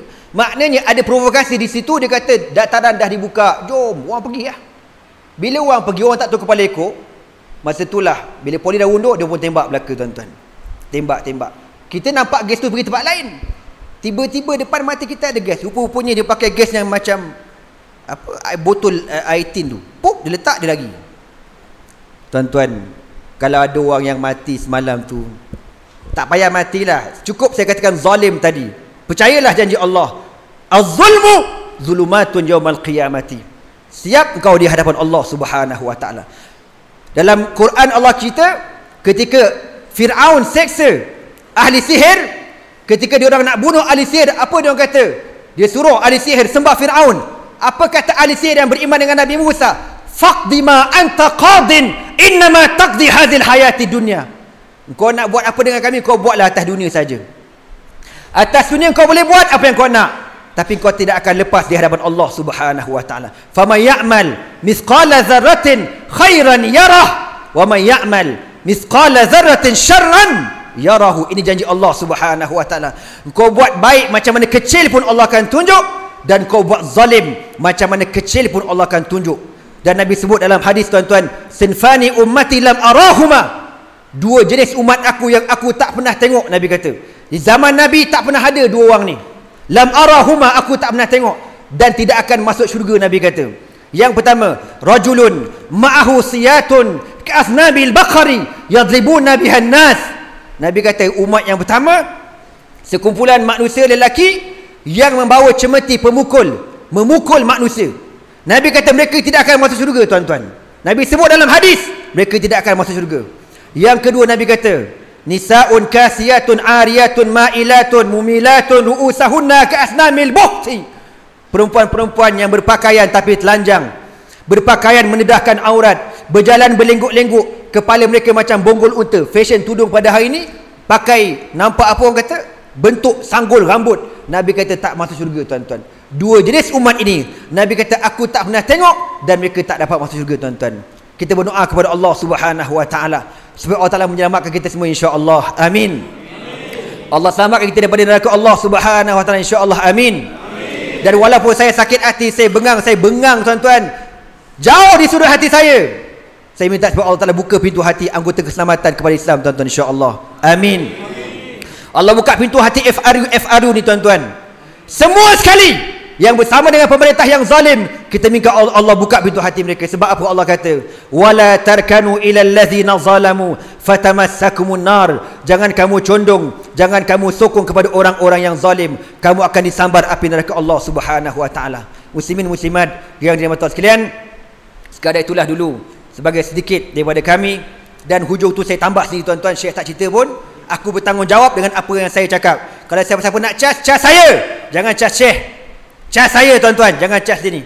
Dia tak kena mengena, ini saya yang cakap, tanggungjawab saya tuan-tuan. Muslimin muslimat yang dirahmati Allah sekalian, jadi saya buka, kalau ada soalan silakan, paling banyak 3 soalan pasal kita nak tengok video. Silakan kalau ada. Jazakallahu khairan.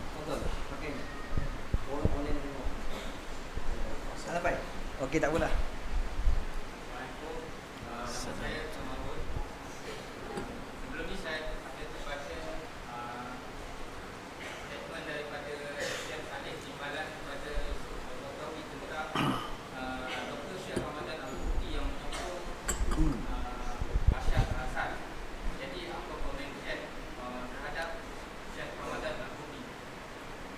Fahim tak soalnya? Mauqif saya Ramadan. يعني بالاختصار المفيد، يعني إذا قال لك البوطي لا تعبد الله ماذا تقول له أنت؟ وقال يعني نعم، أريد أن أعطيه مثالا حتى يفهم. نحن في الإسلام عندنا عقيدة لا نعرف الحق من خلال الرجال، وإنما نعرف الرجال من خلال الحق، يعني تمسكهم بالحق ووقوفهم مع الحق. الدكتور البوطي يعني هو عالم من علماء الأمة لا شك في هذا، ولكن أبى إلا أن يكون مع النظام. وقف مع المجرم حافظ الأسد، وهو الآن يقف مع بشار الأسد. لماذا؟ لا أعرف. جاء العلماء، كبار العلماء في سوريا، جاءوا إلى بيته، أرادوا أن يناقشوه بالعلم والحجة والبيان. إذا كان الحق معك فنحن سنتبعك وسنصدر فتوى أن يقف الناس ولا يخرجون إلى الشوارع أبدا. ولكن ماذا فعل الدكتور؟ طردهم من البيت، لم يسمح لأحد أن يتكلم. وأنا نفسي عندما كنت في سوريا حضرت خطبة للدكتور البوطي يكذب بها. ماذا أقول لك يعني هذا أمر يعني عجيب غريب. يعني حتما الله عز وجل ضرب أمثلة كثيرة في القرآن الكريم، كمثل الحمار يحمل أسفارا، الذي يحمل العلم ولا يعمل به، شبه الله بالحمار. ويعني عالم بني إسرائيل واتلو عليهم نبأ الذي آتيناه آياتنا فانسلخ منها فأتبعه الشيطان. عالم بني إسرائيل بلعام بن باعوراء معروف. الأمثلة في هذا كثيرة. والبوطي وحده هو مع النظام. أما كل علماء سوريا بفضل الله تعالى، الشيخ أسامة، الشيخ كريم، الشيخ سارية، الشيخ أبو الهدى اليعقوبي الذي هو الآن في الخارج، كبار العلماء كلهم مع الشعب، كلهم مع الشعب، يدعمونهم بالكلمة بالمال، يجولون حول العالم يجمعون الأموال من أجل أن يدعموا الشعب المظلوم المقهور وغير ذلك من الوسائل الأخرى. Soalannya mungkin walaupun tak dengar ya, tadi saudara kita bertanya apa mauqif ataupun pendirian Dr. Said Ramadan Al-Buti, seorang ulama terkenal daripada Syria. Okey tuan-tuan, Syekh sebut kebenaran tetap kebenaran. Ya. Kita tengok kebenaran itu bukan melalui seseorang, tidak. Kalau orang tu alim macam mana, kalau dia buat salah, tetap salah. Ya, contoh ni, na'udzubillah, contoh. Kau tengok aku main takraw pakai seluar pendek. Ustaz pakai seluar pendek main takraw. Ustaz lain, kita kata macam tu. Orang pun buat hujah, oh boleh main takraw pakai seluar pendek pasal ustaz pakai seluar pendek. Mangkuk ayun, mana boleh tuan-tuan? Tetap salah, tetap berdosa lah. Senang cerita macam tu. Jadi tuan-tuan, Dr. Said Ramadan Al-Buti tidak dinafikan, memang orang alim. Memang orang alim. Saya sebab belajar dengan dia di Syria, Syekh belajar dengan di Syria, dan karangan kitab dia yang cukup hebat, antara yang terkenal Fiqh Sirah An-Nabawiyah yang kami belajar. Memang alim tuan-tuan. Orang tanya, ini pendapat peribadi saya lah ya, orang tanya macam mana kitab-kitab Syekh Ramadan Al-Buti. Saya cakap kitab yang dikarang sebelum kebangkitan rakyat di Syria, bacalah, tak ada masalah, baca belaka. Tapi lepas pada ni kalau dia karang kitab, tak payah baca, lupakan ajalah. Tuan-tuan, ketika berlaku kebangkitan rakyat di Syria, para alim ulama bertemu dengan Dr. Said Ramadan Al-Buti. Kenapa? Sebab dia ni antara ulama yang rapat dengan kerajaan. Saya baca lebih kurang 50 ulama datang ke rumah dia nak bincang. Tuan-tuan tahu apa jawapannya? Dihalau para alim ulama ni daripada berbincang dengan Dr. Said Ramadan Al-Buti. Dihalau, tak nak bincang. Pasal diorang tak nak ulama ni ajak Dr. Said Ramadan bersama dengan rakyat. Dan Syekh kata dia hadir dalam satu khutbah bagaimana Dr. Said Ramadan Al-Buti berbohong di atas mimbar, tuan-tuan. Berbohong di atas mimbar. Dia kata, cukuplah Allah Ta'ala sebut dalam Al-Quran tentang orang-orang yang alim tetapi tidak beramal dengan ilmu mereka. Allah kata, famathaluhum kamathalil himari yahmilu asfarah. Ya, seumpama mereka ni seperti keldai-keldai yang membawa kitab-kitab yang tebal. Keldai ni tuan-tuan bawa kitab banyak tau, kulu kilir bawa kitab, tapi dia tetap keldai forever and ever, and keldai forever, tuan-tuan, tak berubah. Dalam Quran Allah cerita tentang apa? Bal'am bin Ba'ura. Sampai Allah Ta'ala sebut dia ni, Bal'am Ba'ura ni bukan sebarangan ulama yang terkenal di kalangan Bani Israel. Sampai disebutkan dalam sejarah dia boleh berjalan atas udara, boleh berjalan atas air, tetapi dengan sebab dia bersama pemerintah yang zalim. Tuan-tuan kena ingat, jangan bersama dengan pemerintah yang zalim. Ini Allah sebut. Allah kata apa? Famathaluhu kamathalil kalb in tahmil alaihi yalhath aw tatrukhu yalhath. Perumpamaan Bal'am bin Ba'ura ini tidak ubah seperti anjing. Kalau kau dokong dia, dia menjelirkan lidah. Kalau kau letak dekat tanah, dia tetap jelirkan lidah. Maknanya tak pernah cukup. Wali'azubillah. Amaran demi amaran Quran sebut jangan bersama dengan pemerintah yang zalim. Maka Dr. Said Ramadan Al-Buti seorang tu sahaja yang bersama dengan pemerintah, dan adalah beberapa ulama-ulama pemerintahan. Tetapi tuan-tuan, keseluruhan majoriti ulama-ulama bersama dengan kebangkitan rakyat. Syekh Abdul Rahman cerita kejap tadi kat saya bagaimana Dr. Mustafa Bura, baru saja berita Dr. Mustafa Bura ni tuan-tuan memang alim bidang hadis, memang alim sungguh. Dia keluar pada masjid dan dibelasah oleh tentera Syria, tuan-tuan, dengan sebab pendapat dia yang tak sama dengan Bashar al-Assad. والآن يترقى في المناصب. Man? دكتور البوطي أصبح رئيس اتحاد العلماء الذي اخترعه بشار المجرم، ورئيس المعهد المتوسط، ورئيس الجامع الأموي، ورئيس إن شاء الله يصبح رئيس. Tuan-tuan, dengan sebab Dr. Said Ramadan bersama dengan pemerintah pada hari ini, diberikan jawatan demi jawatan demi jawatan demi jawatan di Syria pada hari ini. Bukan sekadar dapat datuk-datuk kecil, tuan-tuan. Datuk Seri Paduka Baginda yang tak apa-apa lagi aku tak kena sebut. Na'udzubillah min zalik. Semakin tua, tuan-tuan, semakin banyak jawatan daripada kerajaan yang dia dapat. Tuan-tuan, cukuplah Nabi pernah sebut, ya, Nabi kata 3 perkara kan. Nabi kata Syekh kata, kami orang Syria lebih sedih daripada kamu. Bagaimana Buti boleh bersama dengan pemerintah? Nabi kata, wa man jaa ila sultan uftutin. Nabi kata, siapa yang rapat dengan kerajaan akan difitnah hidupnya. Na'udzubillah min zalik. Silakan lagi 2 soalan. Ya Allah. Sila. Tak ada dah. Syekh Wahbah Zuhaili bersama dengan kebangkitan rakyat juga. Cuma Syekh Wahbah Zuhaili, tuan-tuan, dia tak boleh macam orang kata nak bersama rakyat terus serang. Pasal di Syria dia tahu, dia tangkap, dia bunuh. Macam tu. Syekh Wahbah Zuhaili sama dengan ulama-ulama yang lain. طبعا غير السوري الآن قد يشاهد التلفزيون السوري فيجد مشايخ، هؤلاء ليسوا مشايخ، اخترعهم النظام، ألبسهم الجبة والعمامة ويتكلمون باسم الدين. هؤلاء ليسوا من أهل العلم، فقط حتى ينتبه الإخوة يعني. Syekh kata kalau kita tengok televisyen, dia tunjuk berita Syria lah contoh Bashar Assad duduk tengah-tengah, keliling tu semua orang alim belaka, ya, dengan jubah, dengan serban. Itu semua alim kosmetik belaka, tuan-tuan. Alim mi segera. Orang Arab nak boleh janggut tak lama, kita lambat, tuan-tuan. Aku boleh janggut 38 tahun baru panjang ni, tuan-tuan. Arab kalau 38 tahun di ini ya. Dia orang boleh janggut seminggu panjang dah, tuan-tuan. Kejap. Pakai jubah, pakai serban, duduk kiri kanan dengan Bashar al-Assad. Orang kata ni ulama-ulama, padahal mi segera belaka, tuan-tuan.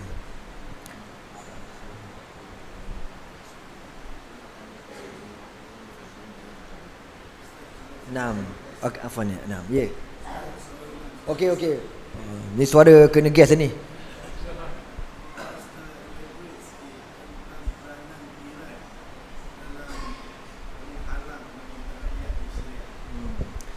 الشيخ يريد أن يوضح أكثر ما هو موقف إيران وما هو دعم الإيراني نحو التجاه أو تجاه شعب سوريا يعني. طبعا إيران تدعم النظام المجرم دعما لا حدود له بالمال والسلاح والرجال، دعم لا حدود له. وإيران اليوم التي ذبحت مئات الآلاف وربما الملايين، ليست هناك إحصائيات دقيقة من أهل السنة والجماعة في إيران نفسها وفي الأحواز العربية التي اغتصبتها، ولا أحد يجرؤ أن يأتي على ذكرها. الأحواز العربية جزء من الوطن العربي، احتلتها إيران وتريد أن تسيطر على أهل السنة فيها. اليوم عندها فرصة ذهبية. ما هي هذه الفرصة؟ أن تذبح ذبحا أهل السنة والجماعة وخصوصا الأطفال. هذه عندهم عقيدة إذا فعلوها وسالت الدماء في الطرقات فهذا يعجل بخروج المهدي المنتظر عندهم، الذي ينتظرونه كل جمعة في السرداب الذي دخل إليه وينتظرونه أن يخرج من مئات السنين. هذا يعني عقيدة عندهم، والآن عندها فرصة. إذا فعلوا هذا بعقيدتهم سيخرج الدجال المنتظر مباشرة، وسيحجز كل من يذبح طفلا وأسال دمه سيحجز مقعدا في الجنة. Okey tuan-tuan, abang kita ni yang suara tak ada ni, dengan sebab banyak sangat telan gas, dia tanya apa dia pendirian Iran dan apa jenis bantuan yang Iran bagi dekat kerajaan Syria. Saya kata semua jenis bantuan ketenteraan, daripada senjatanya, askarnya, jenis penyiksaan dan sebagainya. Tuan-tuan, mereka sekarang ni mendapat peluang untuk membunuh lebih ramai umat Islam bermazhab Ahlus Sunnah wal Jamaah di dalam Syria sendiri. Tuan-tuan, saya nak ingat ya, betul kita kena ingat musuh pertama kita Israel, tu confirm wajibul hunnah tuan-tuan, Israel. Tapi jangan lupa tuan-tuan, di dalam umat Islam ada munafikun ini. Perjalanan Islam bukan senang, jauh tuan-tuan. Nabi bila menang dekat Madinah, Nabi bukan terpaksa menghadapi Yahudi, tapi Nabi terpaksa menghadapi al-munafiqun yang dalam Madinah, Quraisy yang di luar Madinah. Ujian Allah berterusan tuan-tuan ya. Jadi tuan-tuan, yang saya ceritakan tadi dan Syekh ulang sekali lagi, di dalam fahaman Syiah yang melampau, mereka berakidah setiap kali kita menyembelih umat Islam Ahlus Sunnah lebih ramai, dan kalau kita mengalirkan darah Ahlus Sunnah lebih ramai, itu akan menyegerakan keluar Mahdi, Imam Mahdi yang diorang iman, yang diorang faham. Tuan-tuan tahu ya, Syiah dekat Iran ni dia punya mazhab Syiah Imamiyah, Syiah Imam 12. Imam yang 12 tu dia kata tak keluar lagi, duduk dekat satu lubang nama Sirdab. Ada Sirdab fi Iran wala Iraq? Fi Iran, dekat Iran. Ya, ada satu lubang.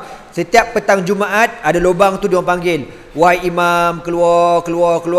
Itu diorang cakap lah, bengong tuan-tuan. Ya, saya nak sebut, Nabi ada sebut dalam satu hadis sahih, Nabi kata Dajjal akan keluar daripada Asfahan.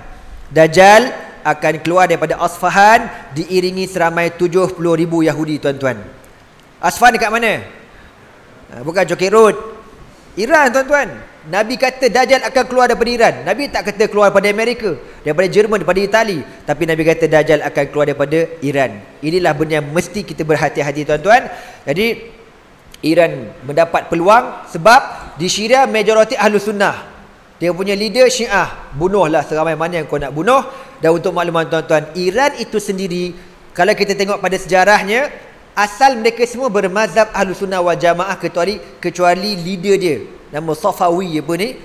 Jadi Syiah tuan-tuan, dia paksa rakyat dia ikut Syiah, dan habis rakyat dia ditangkap, dia dibunuh, dan sekarang bertukarlah jadi negara Syiah. Hanya tinggal satu kawasan di dalam Iran itu bernama Al-Ahwaz. Al-Ahwaz ini satu-satunya negeri milik Ahlus Sunnah wal Jamaah. Tuan-tuan balik boleh cek kat internet, type Al-Ahwaz Iran, keluarlah maklumat-maklumat tentang bagaimana umat Islam Ahlus Sunnah wal Jamaah didera, diseksa, dibunuh di tempat tersebut. Itu sebenarnya Iran. Dan saya nak kongsi satu benda. Baru-baru ni wakil daripada Iran, daripada Qom datang ke Kelantan. Kenapa datang ke Kelantan masa sekarang? Kenapa sekarang tuan-tuan? Sebab Iran dah tak laku di negara Arab. Orang Arab semua dah kenal sangat, dunia Islam kenal siapa Iran ni, pembunuh bersiri tuan-tuan. Dia datang ke Kelantan terhegeh-hegeh, jumpa Tok Guru Ni Aziz, dan Tok Guru Ni Aziz kata apa? Tok Guru kata, aku setuju kau buat nuklear, aku setuju kau lawan Amerika, tapi aku tak setuju kau bunuh umat Islam di Syria. senyap terus wakil Iran tuan-tuan. Itu nak sebut bahayanya Iran dan Syiah ni tuan-tuan. Last kalau ada. Ada tuan-tuan selesai. Bagus tuan-tuan, cepat faham, alhamdulillah. Kalau tak faham tak tahulah aku. Bagai nak putus urat kentut aku ceramah. Okey, sebelum kita tengok video, kalau boleh tutup lampu depan ni, bagi suspense sikit. Okey tuan-tuan sebelum tu saya minta maaf. Tutup depan pun tak apa, yang kita okeylah. Yang penting depan ni. Depan okey. Minta maaf video ni kategori 80 PL tuan-tuan. Ganas sangat-sangat.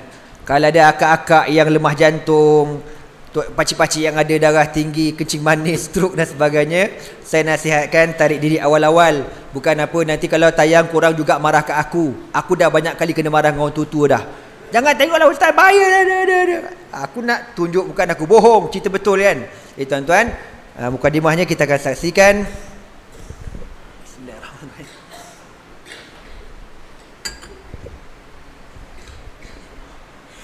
Malish indi hadha laser. Okey, kita saksikan dahulu lokasi bumi Syam. Okey Bismillahirrahmanirrahim. Allahumma salli ala Muhammad wa ala ali Muhammad. Okey yang ni, ini kedudukan Syria di tengah-tengah ni. Malish Azhal hadha misal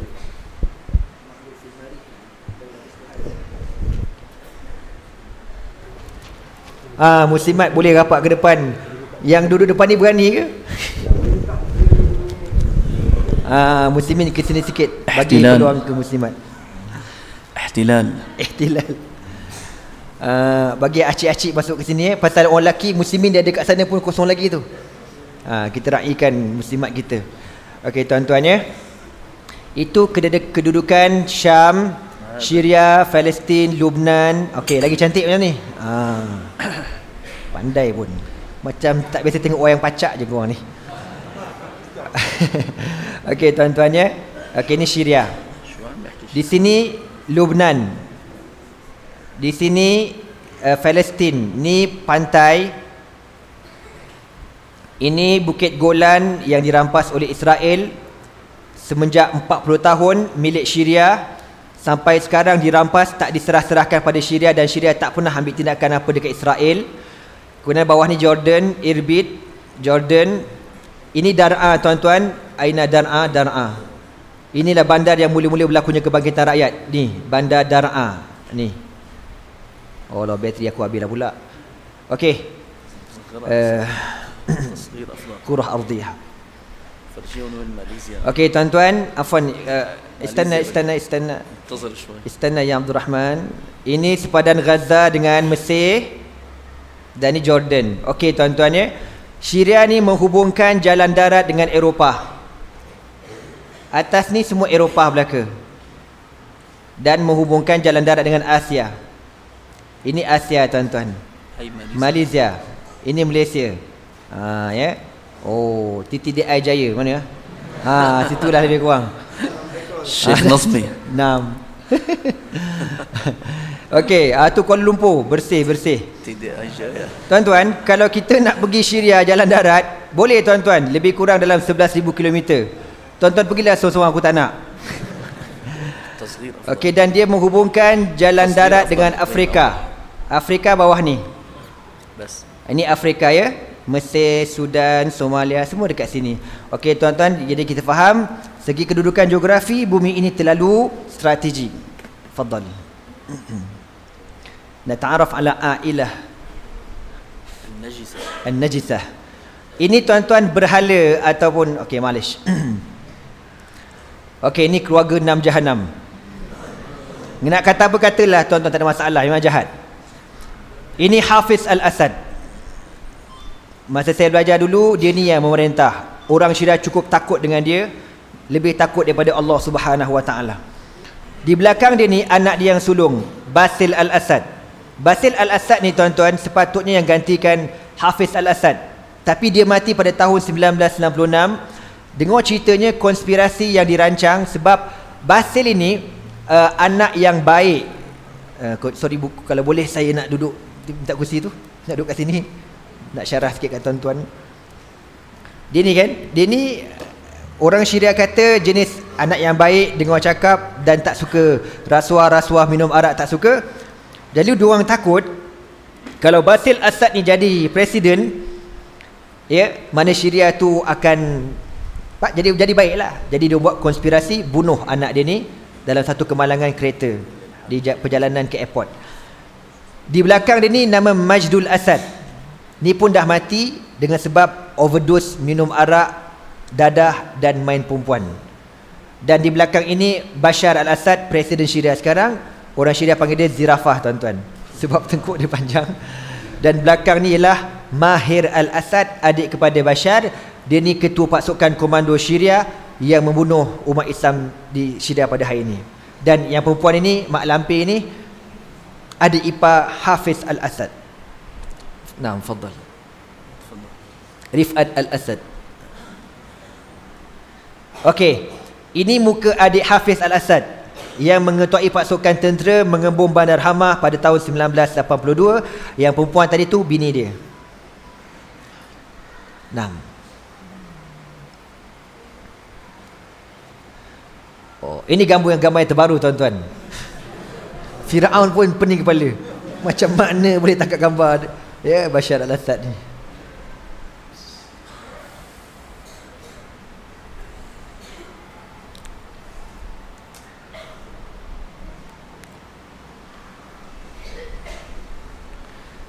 Okey, sekarang kita teruskan perjalanan ke Bandar Damsyik, Syria.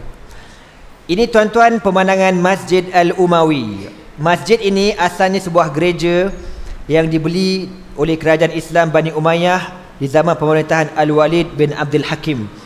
Asal gereja ni, tuan-tuan, dibahagi dua. Sebelah kanan untuk orang Islam sembahyang, sebelah kiri untuk orang Kristian sembahyang. Jadi dulu tak ada masalah, orang Islam boleh sembahyang belah kanan, orang kafir sembahyang belah kiri. Lepas tu bila umat Islam makin ramai, kerajaan Islam beli seluruh gereja ni dan hadiahkan sebidang tanah yang besar di sebuah tempat nama Bab Tuma kepada orang-orang Kristian. Dan kita boleh lihat ni gambar asal gereja. Dia lukisan asal pintu masuk gereja yang telah diubah suai menjadi Masjid Al-Umawi, antara masjid yang tertua di dunia, berumur lebih kurang 1000 tahun. Ini, tuan-tuan, Baitul Mal. Ya, Baitul Mal yang diguna di zaman kerajaan Bani Umayyah. Ini, tuan-tuan, teka kubur siapa ni?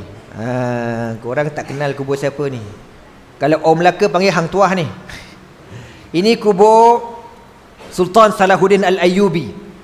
Ya, Mujahid Salahuddin Al-Ayyubi yang membebaskan Masjid Al-Aqsa daripada cengkaman tentera salib satu ketika dahulu. Beliau seorang yang berbangsa Kurdistan. Dia bukan orang Arab tapi mujahid, tuan-tuan, dan meninggal dunia di Bandar Damsyik, Syria. Ketika dia mati, afwan ya Abdul Rahman, ketika dia mati, datang tentera-tentera Itali ketika menjajah Syria. Dia berdiri depan kubur ni, dia kata apa? Sekarang kami dah sampai, apa yang kamu nak buat kepada kami? Orang dah mati, bolehlah kau cakap. Okey, tuan-tuan, fadal. Ini kubur Sultan Zahir Bibris, Sultan yang berjuang berjihad membebaskan Damsyik daripada serangan tentera Mongolia, anak beranak Al-Tantuya. Tuan-tuan, ini bukit belakang ni dipanggil Jabal Qasiyun. Bukit ni, tuan-tuan, antara bukit tertua di dunia. Menurut riwayat yang paling masyhur mengatakan di sinilah berlakunya pembunuhan dua beradik Qabil dan Habil. Qabil anak Nabi Adam bunuh adiknya nama Habil. Bila pembunuhan tu berlaku, tuan-tuan, daripada pembunuhan ini terkeluarnya nama Damsyik. Damsyik ni daripada perkataan Damun Syakik, Damun darah, Syakik adik-beradik. Jadi dicampur dua jadi Damsyik. Damun Syakik, Damsyik, nak maknanya darah adik-beradik. Ini semua pemandangan, ya, pemandangan kota lama Damsyik yang berumur lebih kurang 3 ataupun 4000 tahun.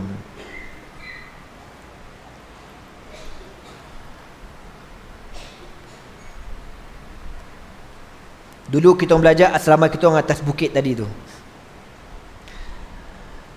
Ya Allah. Ni batu ni dikatakan yang digunakan oleh Qabil untuk menghempuk kepala adiknya Habil. Ini kubur Nabi Zulkifli alaihi salatu wasalam yang terletak di lereng bukit tadi, Bukit Qasyun. Okey tuan-tuan, ini menara yang saya sebut dalam hadis Nabi tadi. Menara yang Nabi Isa akan turun Ini menara yang pertama, ni menara yang kedua. Antara dua menara ni jaraknya lebih kurang 1 kilometer.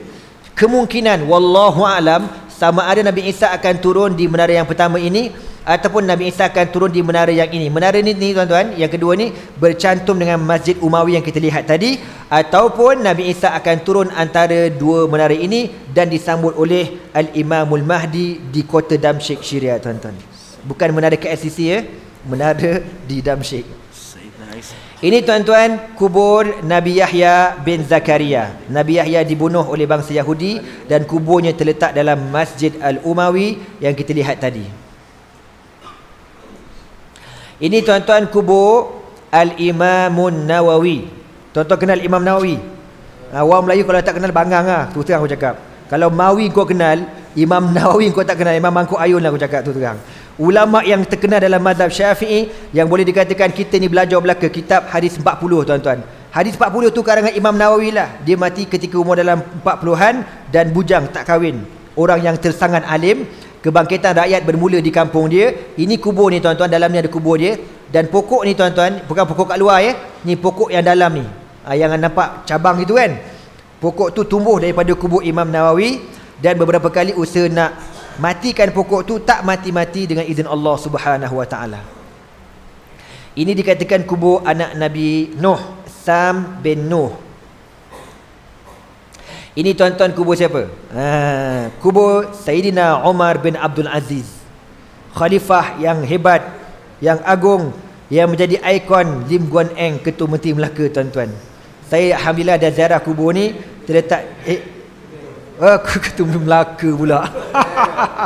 Ketua Menteri Pulau Pinang, Lim Guan Eng. Lim Guan Eng kenal Umar Abdul Aziz bila tuan-tuan? Ketika dia pertahankan kes budak Melayu kena urut kat Melaka tu, dalam penjara, almarhum Ustaz Fadil Noh bawa buku sejarah Islam, hadiahkan kepada dia, dan dalam penjara itulah dia kenal siapa dia Umar bin Abdul Aziz. Ini kuburnya.